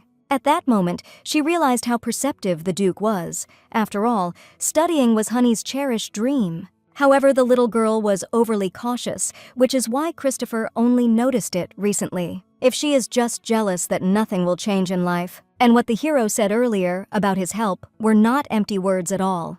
Then the girl sincerely smiled and thanked Christopher for guessing her wish. After escorting Honey to the palace, the Duke returned to the Emperor, interrupting him from his work. There was real horror and shock on the Duke's face, which made Frederick even a little confused. The Emperor thought that his brother had forgotten something, but as it turned out, it was the princess. In the Duke's opinion, it was necessary to hire a teacher for her as soon as possible. The Duke told the Emperor about a recent conversation with the little girl, that he wanted to comfort her, but Frederick thought that it was too early for her to start studying, although he had been studying his dreams since childhood. However, when he found out that the girl herself expressed such a desire, Frederick immediately changed his mind. First of all, he wanted to know if there was someone for the role of teacher. Christopher offered a choice of 2 teachers, of whom the Emperor chose the more loyal Sir Harvard. When the decision was approved, Frederick personally sent him a letter asking him to come. After a while, the ice business developed day by day, and word about it began to spread. One day, Christopher heard Oswald wonder if Honey had begun puberty. The heroine was already lost from surprise, and the Duke snorted, covering his mouth with his hand. Honey turned to him, hoping for help, but the Duke could hardly hold back a burst of laughter. As it turned out, the boy had recently seen such words in a book and decided to study their meaning. It was written that the teenagers were trying to take a bath on their own, which the little girl did, practicing magic. Then, making a feigned, thoughtful look, Christopher suggested that it could really be puberty. Seeing the girl's gaze, he began to pray that she would understand the joke. Then the hero decided to explain to the Crown Prince that the princess just needed time to get used to the new environment. It was for this reason that she behaved this way, to which the boy nodded affirmatively. Oswald was not one to be fooled by such words, but it seems that Christopher did it. Looking ahead, the Duke was horrified to find that it seemed that everyone had already arrived. The boy began to hurry everyone up, realizing that they were already late. They were going to a family dinner which would be the first in Princess Honey's life. Entering the dining room, the Duke apologized for being a little late. He also apologized separately to Mother Empress Constance. In response, she smiled and invited Princess Honey to sit next to her. Agreeing, the little girl realized that it was the first time she had seen Her Majesty since she had first arrived at the palace. Melissa was perplexed by Oswald's hairstyle, which Christopher had done. Once everyone had gathered, it was time to start, and soon, the table began to fill with the delights of culinary art. The very sight of the dishes made the heroine dizzy, and a frantic appetite awoke inside. Constance suggested that Honey start eating with salmon, which was very tender. Putting a piece of fish on her tongue, the princess's eyes sparkled with pleasure. The Empress was very glad that the little girl appreciated the extraordinary taste of the dish. Afterwards, she began to offer her other viands, while the Duke watched them intently. He was very surprised when his mother managed to become so caring. When she and her brother were little, they could not even dream of this, because their mother believed that they could do everything on their own. Constance was surprised that an adult man could be jealous of his younger sister. Frederick smiled as he realized that his brother wanted his mother's care so badly and didn't want to give in to her younger sister. Then the emperor decided to take care of his brother himself and threw a piece of salmon into his plate. After that, he began to stroke Christopher's head, telling him to chew many, many times. Frederick tried very hard to keep a serious expression on his face, but his strength was running out. The funniest thing was the expression on Christopher's face, who was shocked by what was happening. Unable to stand it, the emperor and everyone else burst out laughing, looking at the bewildered face of the hero. As he ate the fish, he thought that Frederick might have fun, if only he didn't overdo it. A few minutes later, Constance remembered that the princess was now looking for a teacher. The empress was a little sorry that the little girl decided to start training so quickly. Nevertheless, she believed that the main character would cope with everything. Constance believed that in Honey's small hands, there were so many opportunities that would allow her to be whoever she wanted. Therefore, she wanted the girl not to listen to anyone and follow the call of her heart, and also not to rush, because there was a time for everything. Even after the end of the family dinner, the girl remembered these words, looking at her palms with a smile. And in general, she really liked today's meeting, and was a little sorry that everything was already over. On the day of moving, and now, the heroine really liked the atmosphere when everyone gathers and spends time together. The Duke believed that there was nothing to regret here, because there would be many more such evenings ahead. Besides, when the princess sees what awaits her in the palace, she will only be glad that everything ended earlier. It was something she had been looking forward to, and after thinking for a while, Hani looked at the hero in amazement. She thought it would take a long time to repair the box, but thanks to his innate charm and tight wallet, the Duke made a deal. They immediately hurried to the palace, where Christopher handed the heroine a small chest. When she opened it, she saw a music box that had been completely restored. Pleasant memories began to fly before the baby's eyes, from which her eyes began to sparkle. For a few minutes, Honey stared fascinated at the gift, which until recently she had not even hoped to see repaired. Taking it with her hands, the heroine carefully examined the box from all sides. The broken parts and glass had been replaced, and now it looked like it was new. Turning on the melody, the girl lay down next to her, breaking into a gentle smile and truly enjoying life. Sometime later, as she was leaving class, she unexpectedly met Christopher. He greeted her back and found out that the teacher was so active that the little girl also had to try hard. Usually Harvard wasn't that active, but it seems that looking at the heroine made him motivated. As it turned out, the Duke left the house today for the first time in the last 3 days.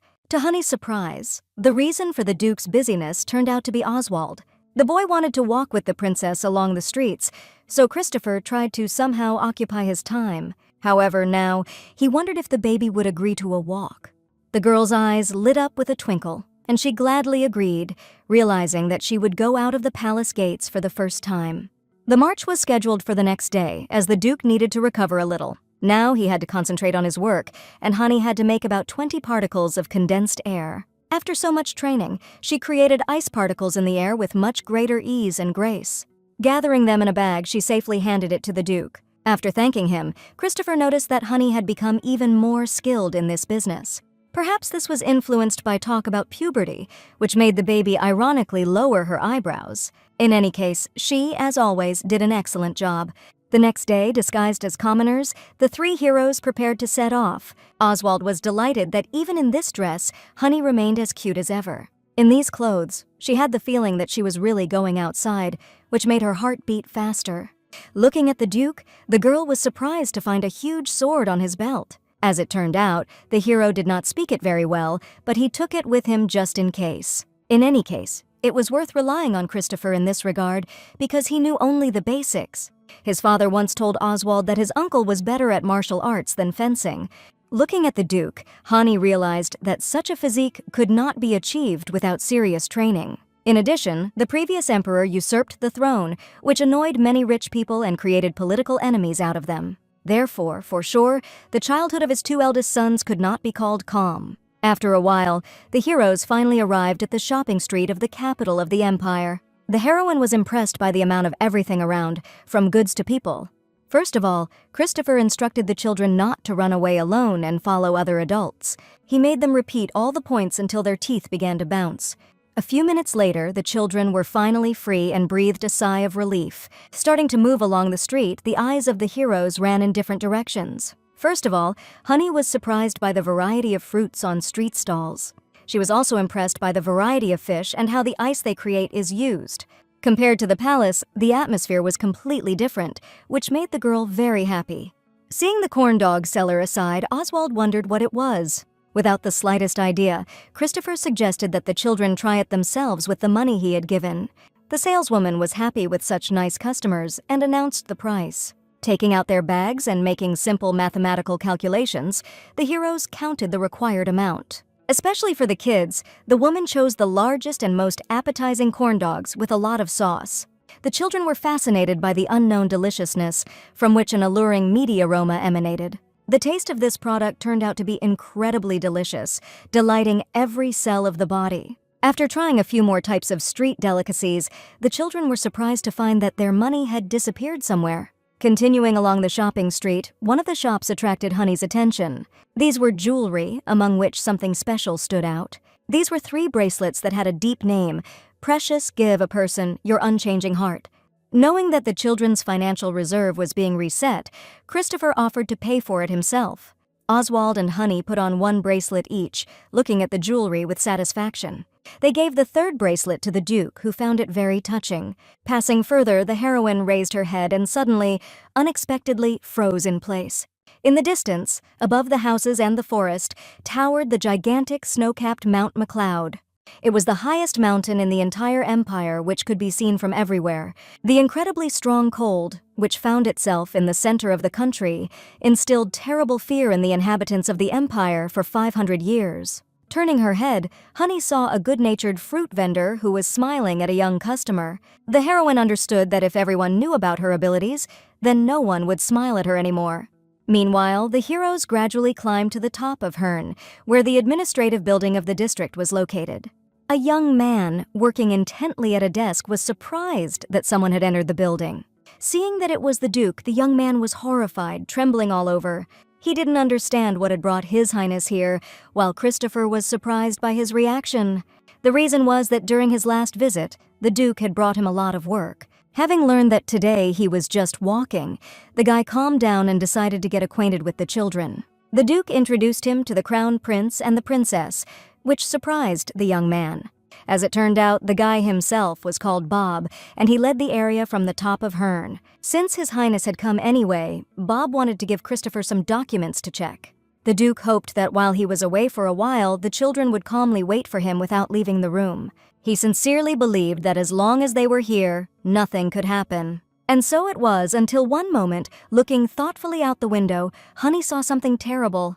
Rising abruptly from her chair, she frightened Oswald and confused him. Running outside, she hoped that the boy would call Christopher as soon as possible. Despite Oswald's objections, she could not ignore the adult's abuse of the child. Running out into the street, the heroine began to frantically look for the knights accompanying them. Turning the corner, she finally saw Scott and the others, who were surprised at her arrival. The knights wondered why the young princess was alone in the city street. It was too dangerous, and Scott wanted to know what exactly had happened to her. Taking the young knight by the hands, she begged him to come with her and help the poor thing. Scott looked at the other warriors in confusion, who nodded silently. Taking the lady in his arms, he and the others quickly headed in the direction indicated. Suddenly, Honey saw a horrific sight ahead that caused her to disobey the Duke's orders. Furious that the little girl denied that she had money, the adult threw her aside. Not taking her word for it, he took a glass bottle to force her to hand over the money. However, according to the girl, the man had already taken everything from her 2 days ago. In tears, she began to appeal to his reason, because in such a short time it is impossible to collect more money. Deciding to check the information, the man began to swing the bottle at the girl. But suddenly, his hand was caught by a knight, who considered this method quite dangerous. At the same time, Scott turned Honey around so that she couldn't see what was happening. He also asked the victim to turn away, promising to figure everything out. The man began to rampage, insulting the knights and trying to escape. Then, one of them made a sharp jerk and knocked the bottle out of the hands of the scoundrel with an accurate blow. Seeing that the girl did it, the enraged man attacked her with his fists. Having successfully blocked his blow, the knight brought the man into a stupor. Knocking him over and giving him a powerful kick, she slammed the bastard into the wall of the house. Grabbing the place of the blow, the peasant trembled with pain and overwhelmed terror. Then another knight approached him and pointed his sword at the villain's head, hoping that this would finally calm him down. Suddenly, the peasant saw next to him the very bottle that had been knocked out of his hand. Mad with fear and anger, he demanded that the soldiers not stick their noses into something that was not their business, throwing the bottle forward. The cattle managed to catch her a second before she reached Honey's head. Grinning sinisterly, the knight thought that the man had crossed all boundaries. After that, the man's painful moans began to be heard behind the princess's back, which caused her to cover her ears. Taking out the rope, the knights decided to do everything properly and tied him up. The man, beaten beyond recognition, even being tied up, continued to insult the characters. Then Scott could not stand it anymore and knocked him out with a blow to the neck, bringing everyone to a stupor. Honey looked at the injured girl, her eyes tinged with disbelief and contempt. The princess decided to clarify whether everything was all right with the rescued baby. The girl guessed that it was the princess who asked the soldiers for help. However, did the naive heroine really think that the girl would be grateful for this? She did not care at all about such help, and she looked at the rescuers with a disgusted look. Looking at how an aristocrat helps someone is no longer pleasant, and even more offensive when it is done out of stupid greed. Afraid that then all the anger would fall on her and her mother, the girl asked to take the heroine's pity back.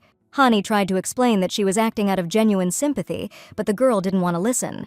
She was infuriated by the show of sympathy from the one who dragged the 3 guards behind her and asked to call her mistress. Seeing how tense the knights were, the heroine signaled them with her hand not to interfere. The girl was right that Honey knew absolutely nothing about this world, but she knew well how painful it was when you were beaten, so she ran to help. She wondered if the girl knew Princess Honey, Eleanor's daughter, which horrified her. Seeing such a reaction, the heroine showed her hand, strewn with scars from constant beatings. Previously, Honey was in such pain that she wanted to die, but thanks to the help of others, she was now able to live happily. Among other things, she spoke about the 3 knights who accompanied and guarded her. Therefore, the princess wanted to help, seeing how an adult hurts a child. This is not just a good deed. From an ignorant aristocrat, the heroine wanted to share what she received herself. Therefore, Hani invited the girl to go with her to the imperial palace if her parents allowed her. At that moment, an enraged Christopher appeared behind the heroine, carrying Oswald under his arm. Honey was glad to see them, and the girl was horrified by the appearance of another aristocrats. Both heroes began to vie with each other to ask questions, wanting to know what happened and whether the princess was injured. The Duke was shocked by her sudden escape, and the baby only smiled guiltily. One of the knights volunteered to explain everything that had happened to the lord in detail. However, looking at the little girl and the tied man, the hero himself began to guess. After listening to the knight's story, the Duke found out that the victim's name was Judy. She admitted that the attacker came to her as her own father. They never had any work, as their family owned a shop inherited from their grandfather. At some point, my father became interested in gambling, and when there was no money left, he mortgaged both the house and the shop, losing them. Then my father began to get drunk and forced him and his mother to work in order to bring money, which he used to gamble again. Her mother's acquaintances and neighbors tried to help her divorce him, but this only angered the man even more. Judy knew that she had no forgiveness for offending Her Highness, but the heroine fully understood her feelings and hoped that the girl would allow her to help. Christopher supported the princess, thinking that if they had already begun to help, then they should see the matter through to the end. Then Judy decided to ask to help her mother get a divorce, but it was not even discussed. Such a chance does not come often, so the Duke wanted the girl to show immeasurable greed. In addition, now it was in the power of Christopher and Honey to fully help her with all questions. Judy went into a trance, still digesting what she had heard and finding it hard to believe what was happening. Later, the heroes walked, discussing the main character's admission to the prestigious National Academy. Honey could calmly concentrate on her studies while Christopher took care of Judy's help. At this point, Oswald and the princess began to take turns praising the hero, considering him cool, smart, and rich. Then the Duke decided to add that he also had power, after which everyone laughed in unison. However, he hoped that Honey was not trying to laugh it off now so that he would forget about the escape. On that day, the princess had to return to the palace and learn 101 rules of safety for children. Judy's father was imprisoned, and he and her mother established a life so that the girl could enter the academy. The sudden changes in the family's life attracted the attention of the villagers, who did not know who exactly provided them with help. Also, in addition to classes with the teacher, now the heroine took etiquette lessons under the guidance of Mrs. Melissa. After studying so hard, Honey's blood sugar dropped and she pretty much leaned on sweets.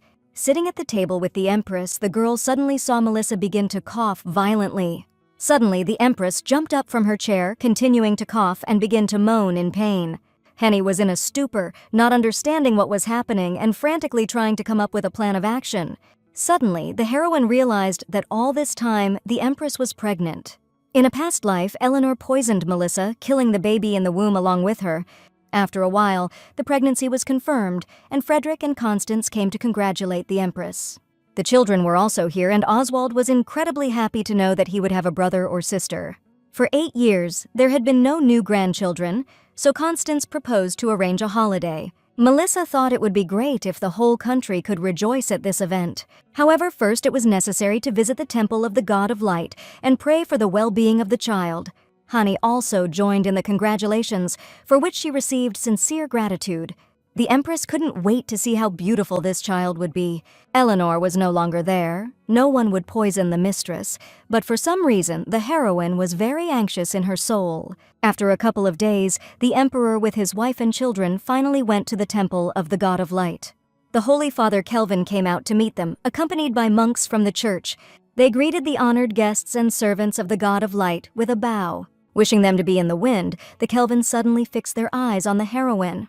Hanny was greatly puzzled by this, and the Holy Father began a conversation with the Emperor. Kelvin was glad to know that His Highness and the others had arrived safely. They spoke formally, but it seemed that Frederick and the Holy Father were friends and felt comfortable with each other. After talking, everyone went to the main worship house, where a stone statue of the God of Light was installed.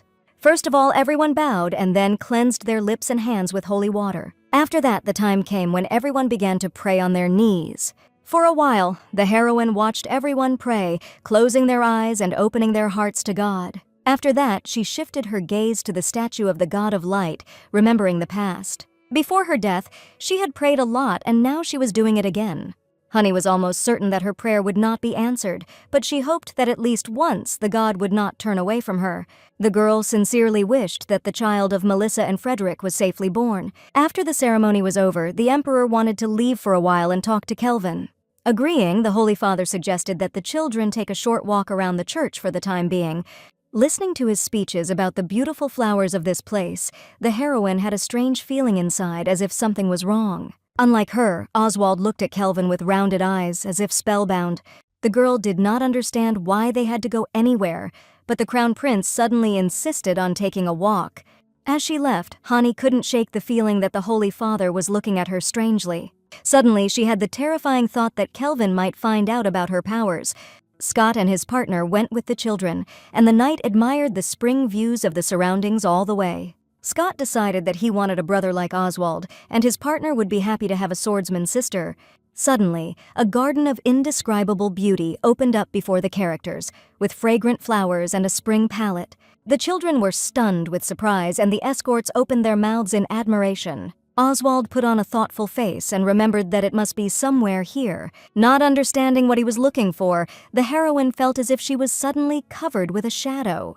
Something flew like lightning right over their heads, confusing everyone. The knights immediately rushed to the princess and the crown prince to protect them from an unexpected enemy. Grabbing Honey, Scott made a sharp jerk, jumping far to the side. After that, he fell to the ground, holding the baby in front of him and pressing her to his chest. Whatever it was, the hero was glad that the attempt to harm the children was a failure. Her partner wanted them to stay there while she dealt with the enemy. But suddenly, to her surprise, the boy thought that there was nothing wrong with what had happened.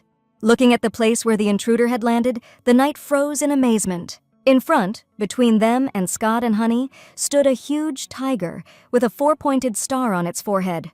The princess looked at the furry giant with apprehension, not understanding who he was and where he came from. It was a sacred being of this place, blessed by the God of Light, named Light. Hearing this from Oswald, the heroine wondered why the sacred tiger suddenly appeared in front of her. Seeing Light begin to approach the princess, Scott stood between them, drawing his sword. Honey theorized that due to her strength, the tiger perceives her as an enemy that needs to be eliminated. Oswald hastened to calm the heroes because, according to him, Light did not intend to attack at all. On the contrary, the tiger was very happy to see them, but was upset that they blocked his way. Approaching the boy, Light held out his paw in greeting, much to his surprise. But suddenly, Oswald put his index finger forward, scolding the tiger. After all, Light had almost injured Honey, so he had to think carefully about his behavior. The tiger's ears immediately drooped, the eyes closed, and a miserly tear flowed out of them. Approaching the heroine, the boy first of all made sure that she really did not hurt herself. Honey thought that she was fine thanks to Scott, but the hero himself was sure that he was just doing his duty. Besides, compared to what Commander Drake usually does, it was nothing like that. But Honey continued to praise him, and Oswald joined her. Such praise was the best in the service of a young knight, though it embarrassed him. Suddenly, the tiger crept up behind the princess and poked her head, pretty much frightening her. His eyes were very kind, although according to Oswald, Light was somehow particularly naughty today. As he walked closer to Honey, the boy thought that she must have sensed something strange when Kelvin had sent them here. Then the heroine realized that he knew about everything and was guided by his intuition. Honey looked carefully at Oswald and Light, who had received blessings from the god of light. She found the couple incredibly sweet, but the knights were confused. After all, how could a 4-meter tiger with a tail thicker than a wrist seem cute? Light approached the girl and put his in her arms, after which he purred.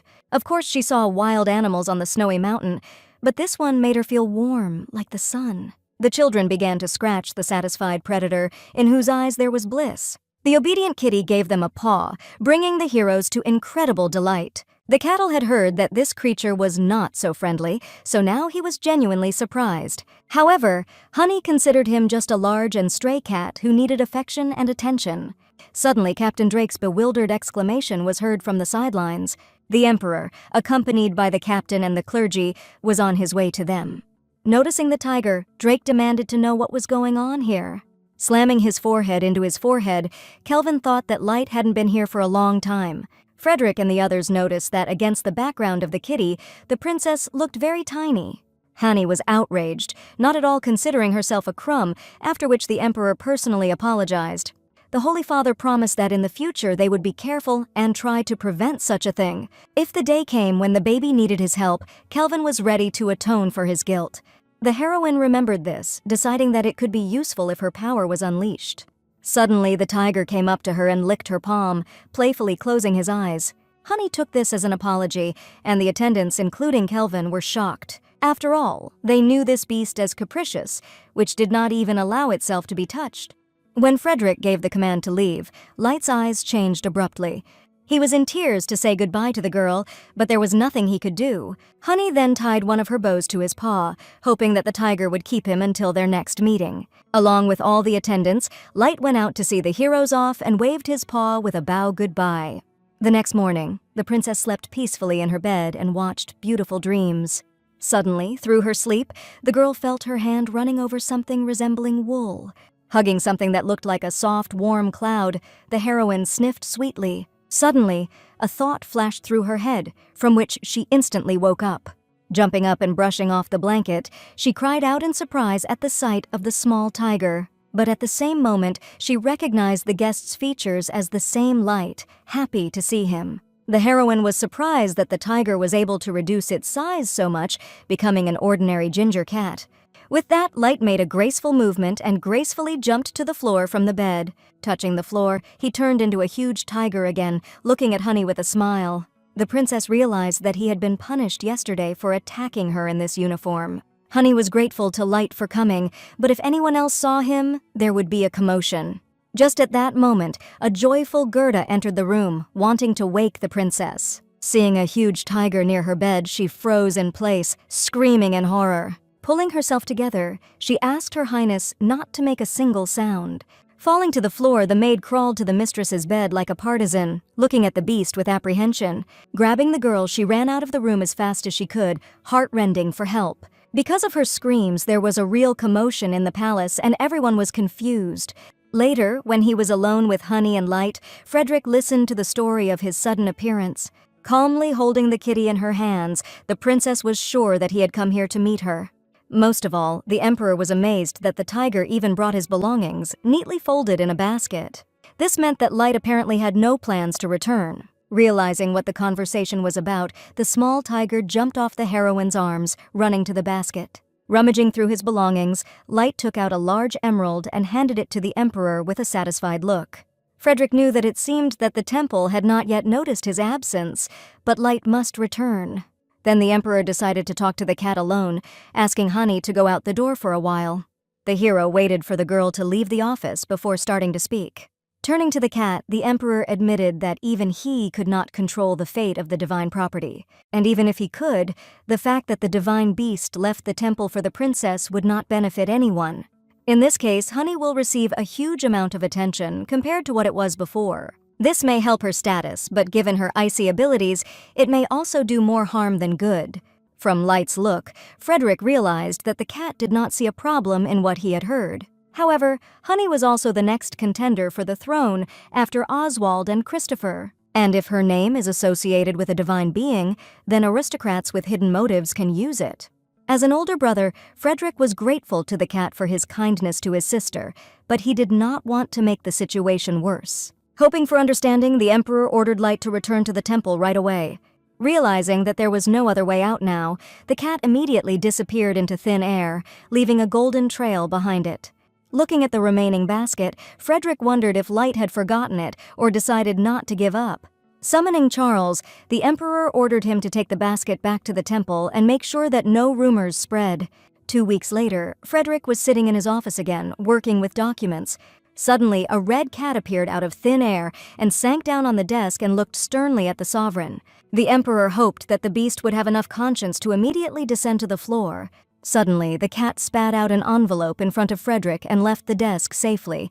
The letter turned out to be from Kelvin personally and was spit through and through by a cat. It said that this beast would not be stubborn for no reason, and it would be better for him to stay in the palace.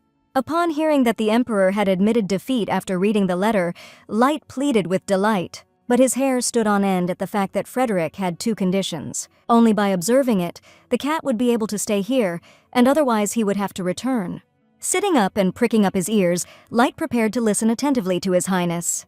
The first condition was that no one except the imperial family and closest associates knew about the presence of the sacred animal. The second condition was much more important than the first, and the emperor came closer to whisper it.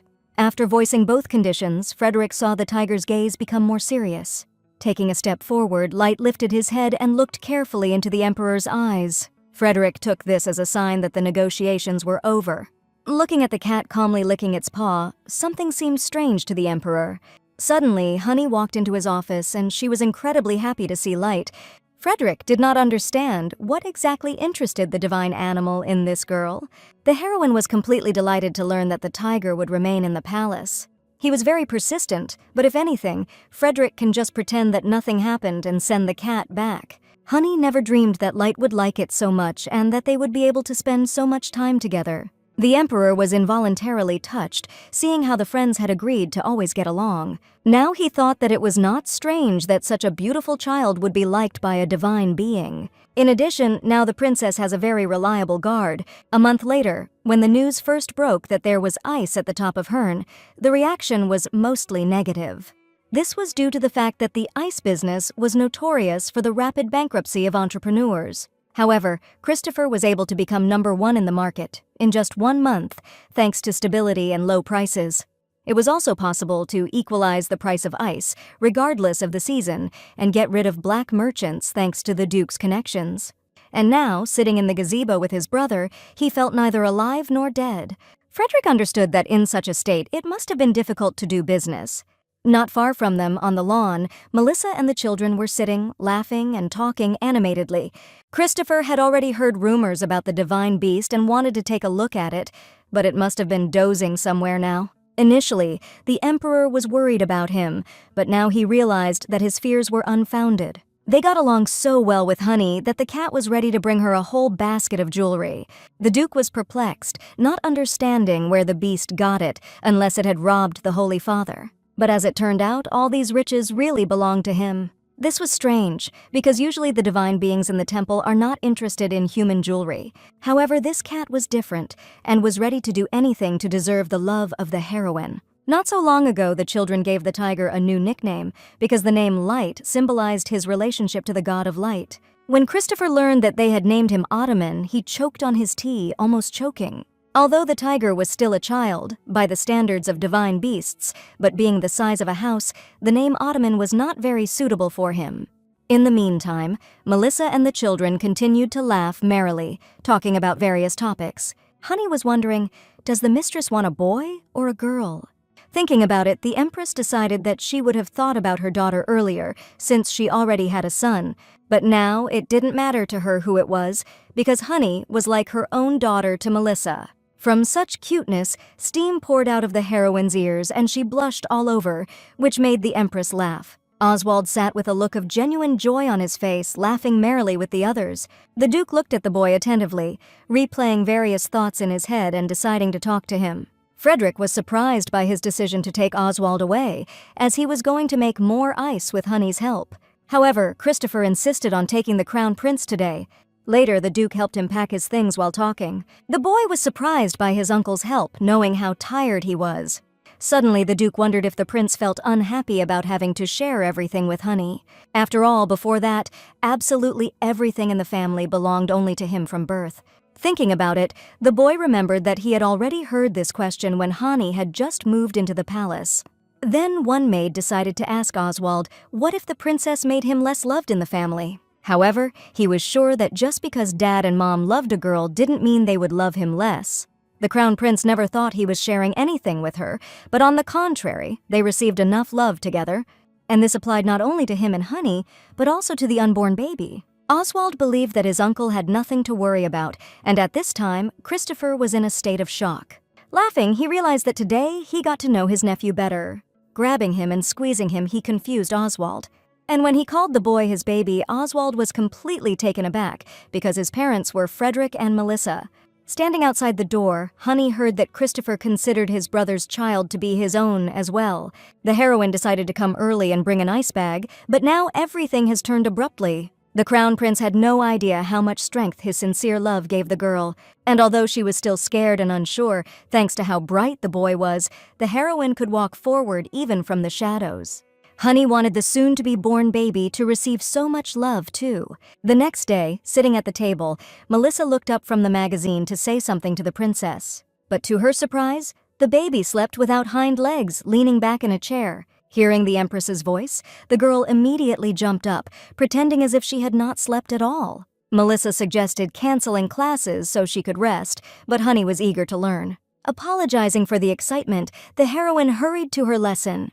Looking after the princess, Melissa thought that perhaps she felt bad because of the change of seasons and was seriously worried about her and the prince. Then she decided to write a letter to Christopher and prepare a medicinal decoction for the children.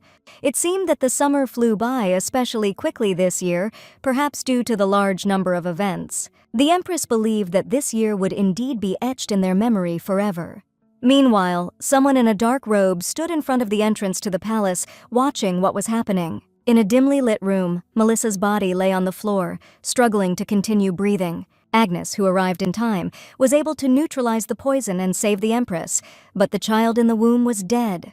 From such news, the heroine was seized with terrible horror and a feeling of complete despair. Eleanor wrapped her arms around the baby's body like a monster, bursting into sinister laughter. The woman didn't understand how a monster like Honey dared to think that he deserved happiness. At this point, the girl woke up in a cold sweat, trembling with fear all over her body. With difficulty catching her breath, she began to slowly recover from what she saw. That night, she was again unable to sleep properly and began to wash her eyes tiredly. The fact that Eleanor died did not mean that it was all over. The woman's accomplice who had helped her poison the Empress was still in the palace. The problem was that the little girl knew absolutely nothing about him. There was a complete mess in her head, and the heroine decided to go out and breathe a little fresh air. It was late at night outside, and hearing a noise to the side, the girl became alert. There she saw a man looking at the palace and dressed in a dark robe. On the back of his robes was the pattern of a ram's skull, which made it even more sinister. Remembering something, Honey fell to the ground, numb with horror. After all, she had already met such a robe once before her return. That time, she wandered through the palace where she and her mother lived, looking for a piece of something to eat. Suddenly, she saw a man in this robe at the far end of the corridor talking to Eleanor. From the conversation, it was possible to hear that they were working on something and the woman agreed to wait a little. At that moment, the girl was hiding behind a nearby chest of drawers and did not understand who it was and what kind of robe it was. And now it was happening again, at the same time and in the same clothes, and also the stranger's behavior was very suspicious. The heroine had almost no doubt that this was the same accomplice of Eleanor. However, at such a distance, it was impossible to see the face. Besides, he was standing with his back. If you looked at the skirt, it looked like it was one of the servants. Sitting down on the grass and sighing sadly, Honey thought it would be great to learn more. She felt it was her duty to reveal the identity of the man in the robes and protect Mistress Melissa. Unexpectedly, the Ottoman appeared and the heroine looked at him intently. She had the idea of sending the cat to the Empress as a personal guard. The girl hoped that the divine beast would fulfill her request, because only he could protect the mistress without anyone knowing. The cat meowed affirmatively, and the baby, thanking him, let him go. In the same second, it vanished into thin air, leaving behind a golden glow. Suddenly, the girl heard a strange noise and rustle of leaves behind her. She was horrified when she realized that it looked like someone else had decided to come here. Hiding, she watched from behind the shelter to see who would come out of the forest. Suddenly, another man in a dark cloak but without drawings came out of there. Thinking that this was another accomplice of Eleanor, the heroine tried to examine his face. Seeing that it was a small child, Honey exclaimed in surprise. At the same moment, she realized that she had just been safely spotted. Seeing that the boy had scarlet hair, the heroine suddenly regained her sight. The hero was very surprised that he managed to meet his sister here. Standing up from hiding and looking at him in bewilderment, Honey was also surprised to meet Terence there. Despite the fact that the previous emperor had an adult wife, Constantius with 2 children, he took 2 more wives. After his death, he left behind 4 descendants, including Honey by Eleanor and Terence by his second wife. And now, the heroine unexpectedly met a little former prince. She didn't understand what had brought the boy here since his family rarely went out at all. After thinking about it, Terence decided that he could not tell his sister this, especially since the princess was here in her pajamas, not to mention slippers. Since the heroine was a member of the royal family, she had to behave accordingly. Honey was shocked by such impudence, not understanding how it was possible to look at people like that. She admitted that she just went out to get some fresh air and ended up here. After that, an awkward silence hung in the air, which made the girl feel uncomfortable. Realizing that she apparently had nothing more to say, Terence turned around and began to leave. The princess knew that it was about 40 minutes to walk to their palace. This meant that the boy did not say something, and could it be that his family was also involved in the poisoning? The next morning, the little girl stood by the window, remembering the events that had happened during the night, after which she went to Melissa. She was worried about Terence's unexpected visit, but the most important thing now was the protection of the Empress. Realizing that the culprit might well be one of the maids, Honey suddenly met the maids in the hallway. The girls were carrying some boxes, and did not understand why the princess was here at this time. The heroine looked intently at the maids, who smiled sweetly back at her. The girl knew little about them, except that one of the maids had long served the Empress. Seeing her serious face, the girls assumed that Her Highness must have important business. They thought that Honey was in her pajamas because her servants were not performing their duties well, but the girl calmed them down. She just had a nightmare with her mother and decided to see Mrs. Melissa as soon as possible. Touched by what they heard, the maids decided to split up so that one would see the young princess off and the other would take care of the medicines. Honey was very surprised to learn that their boxes contained medicines that Christopher had sent at the request of the Empress. Hearing the Duke's name, the little girl was petrified with horror, replaying various thoughts in her head. Now, if she is not vigilant, the attackers may even try to frame Christopher. After that, she hurried to the Empress as soon as possible. Melissa did not expect such an early visit from the little princess and was surprised. The heroine wished her good morning and was glad to see the lady full of strength and in good health.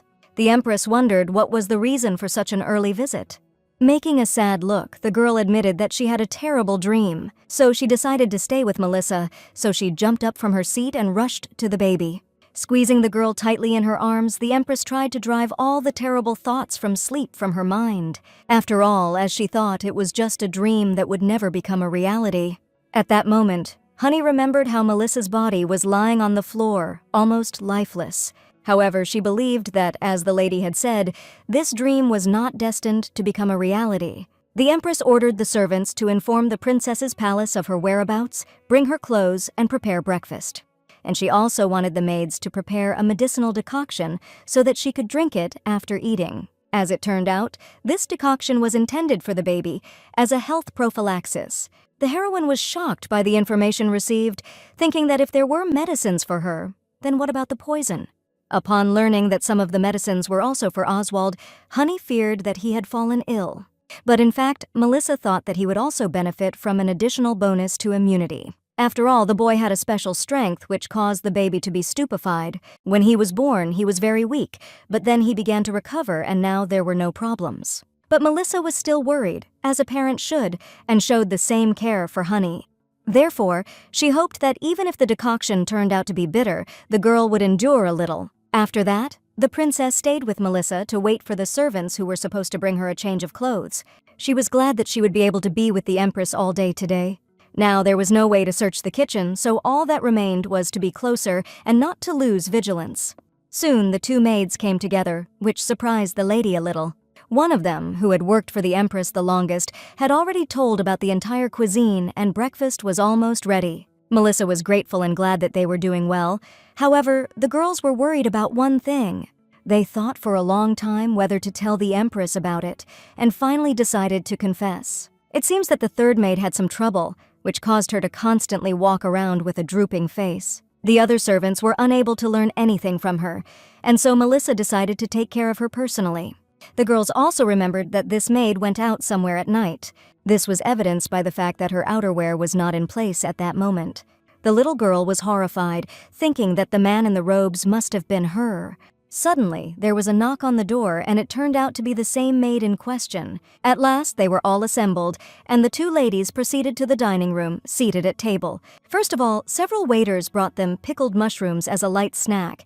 The heroine sat all tense, intently waiting for the moment of poisoning. However, everything turned out to be fine with the food, and the Empress and the princess began to eat.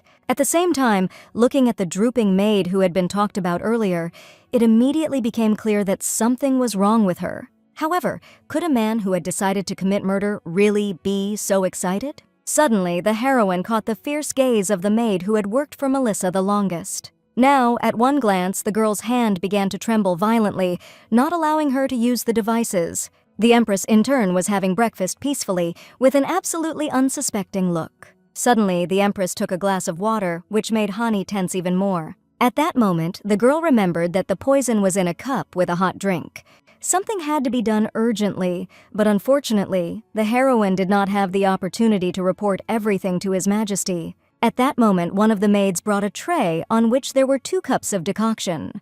Melissa asked for only one, but the man who handed the decoction to the maid decided that the unborn child would also benefit from health support. The Empress found this very nice of the girl and gladly agreed. Honey stared as the maid placed both cups on the table, suspicious of her. But the girl was amazed that this was the same maid who had worked for the mistress for more than 10 years. After measuring the temperature of the drink with a probe, the girl suggested that the baby do the same. Agreeing, the heroine noticed how the maid was warily watching her every action. Pulling out the probe, she seemed to accidentally touch the cup, knocking it over on the table and spilling the contents. Honey began to apologize, but Melissa calmed her down because the main thing was that they didn't get on the clothes. In this case, she asked the maid to re-prepare the decoction, to which the girl agreed with a smile. After her departure, the heroine had a little time to somehow report everything to His Majesty. First of all, the baby opened the window and called for her pet, hoping for his help. Rubbing his muzzle, she was glad that the Ottoman was safe and hoped that everything was fine with him. She decided to send a letter to the Emperor through it, although there was no paper nearby. There was nothing to do, and the heroine wrote a letter directly on a serving napkin. Now, the cat needed to urgently go to His Majesty and deliver the message as soon as possible. The moment he disappeared, one of the maids wanted to change Her Majesty's clothes.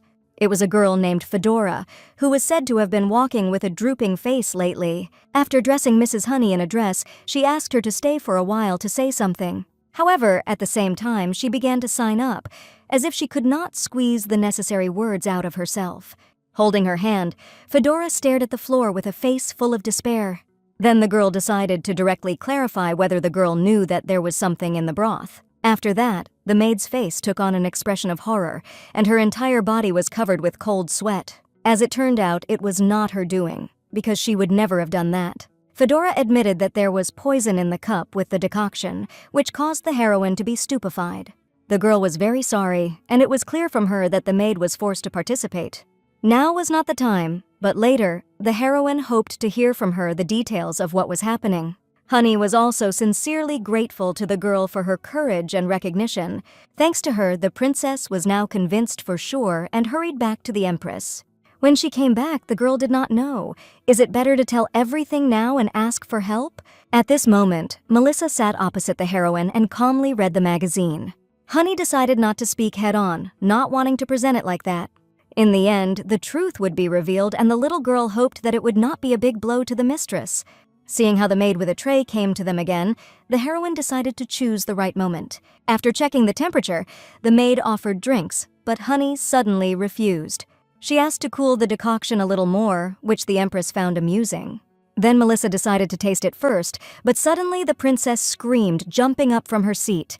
The maid and the empress looked at her in bewilderment, surprised by such a reaction. Not wanting to wait any longer, the heroine took a silver watch out of her pocket. After that, she began to intensively dip them in a cup with a decoction, wanting to reveal the presence of poison with the help of silver. Melissa looked blankly at the maid, who stood with a stony face. At this moment, the maid began to have suspicions about the baby. Taking the watch out of the cup, Honey was surprised to find that it was in perfect order. Then the maid laughed, thinking that the princess was having nightmares again.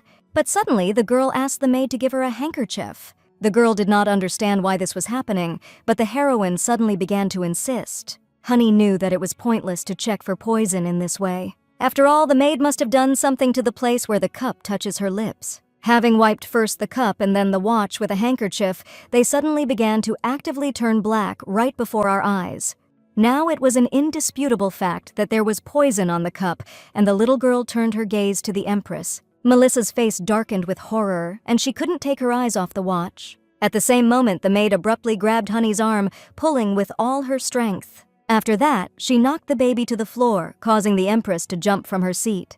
The maid was furious, not understanding how this little girl could have guessed. Abruptly lifting her skirt, the girl drew a knife attached to her leg, apologizing to the empress in advance. Melissa looked in horror at the maid, who had worked for her longer than anyone else, refusing to believe what was happening. The maid screamed because she didn't want things to go that far. The heroine realized that it was too late to try to stop the killer, and there were no guards yet. The only way out was to use the baby's ice power. There was no other way out, and the heroine began to concentrate ice magic in her hand. After that, she created an ice ball, preparing to freeze the killer. At the same moment, the door swung open and knights appeared on the threshold, led by Captain Drake.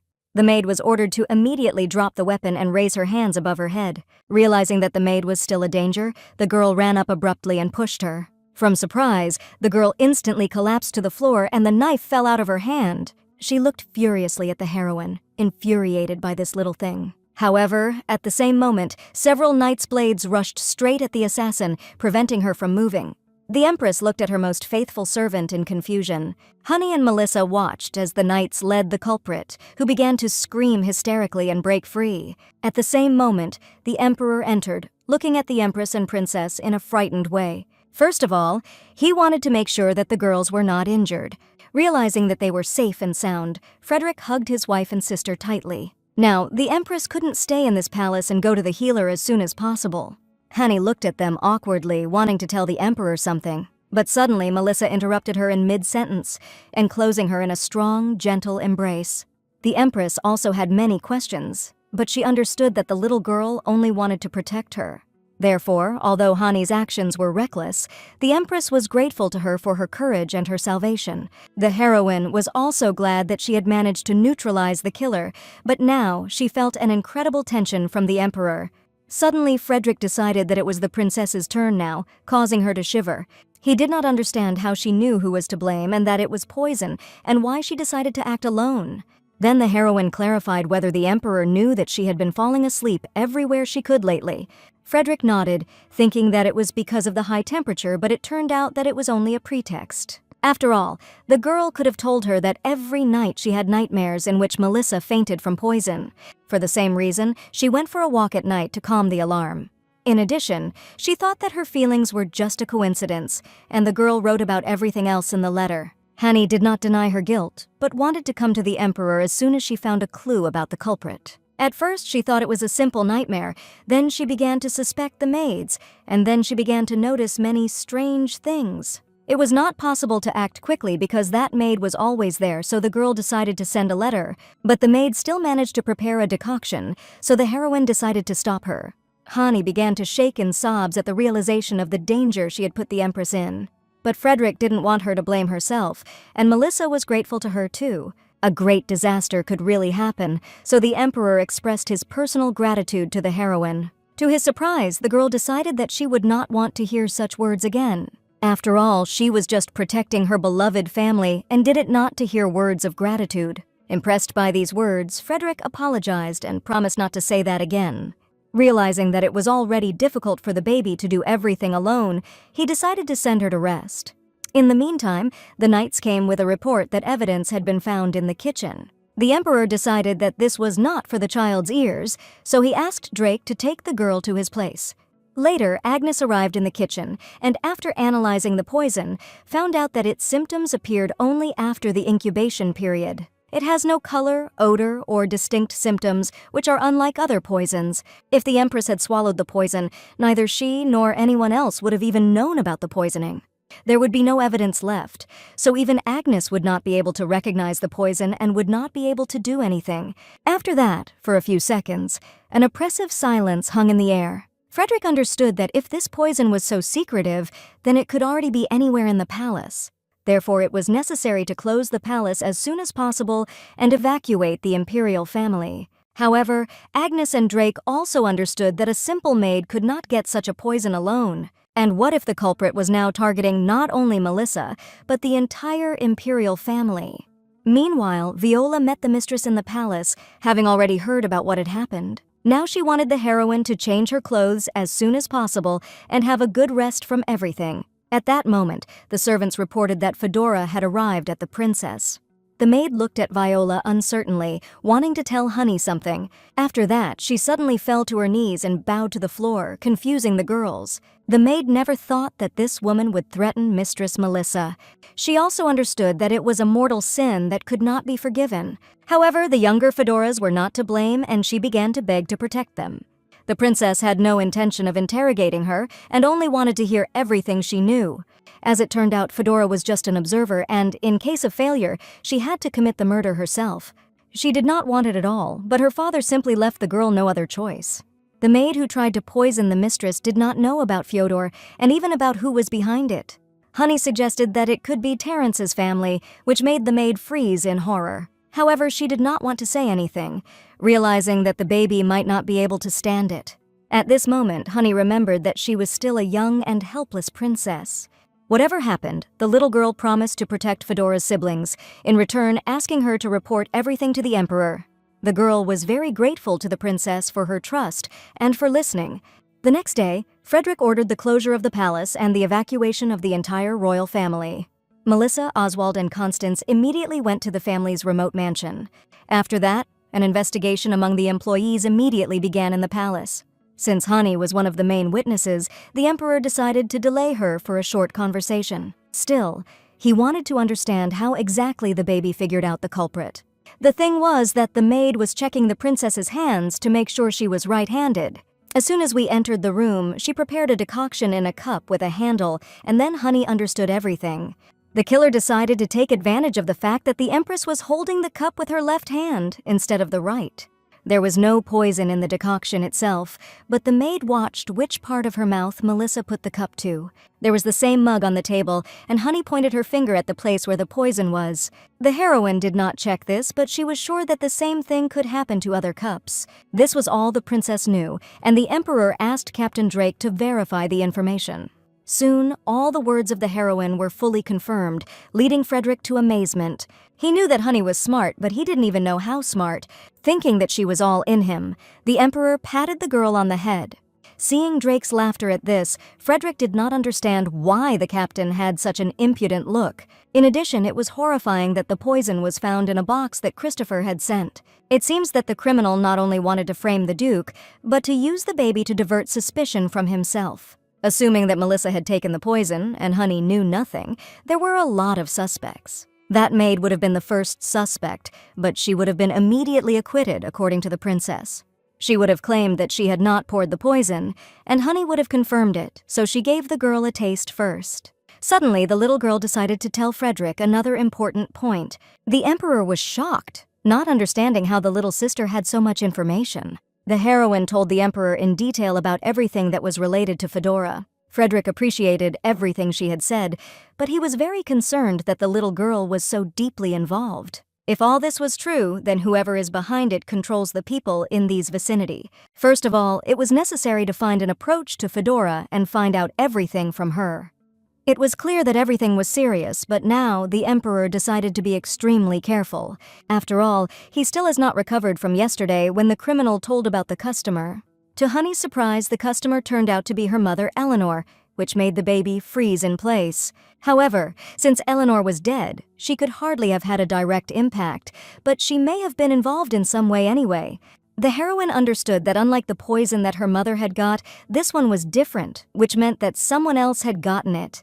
At that moment, Honey remembered an unexpected encounter with Terrence in the forest at night. The killer's room was searched and evidence of this deal was found.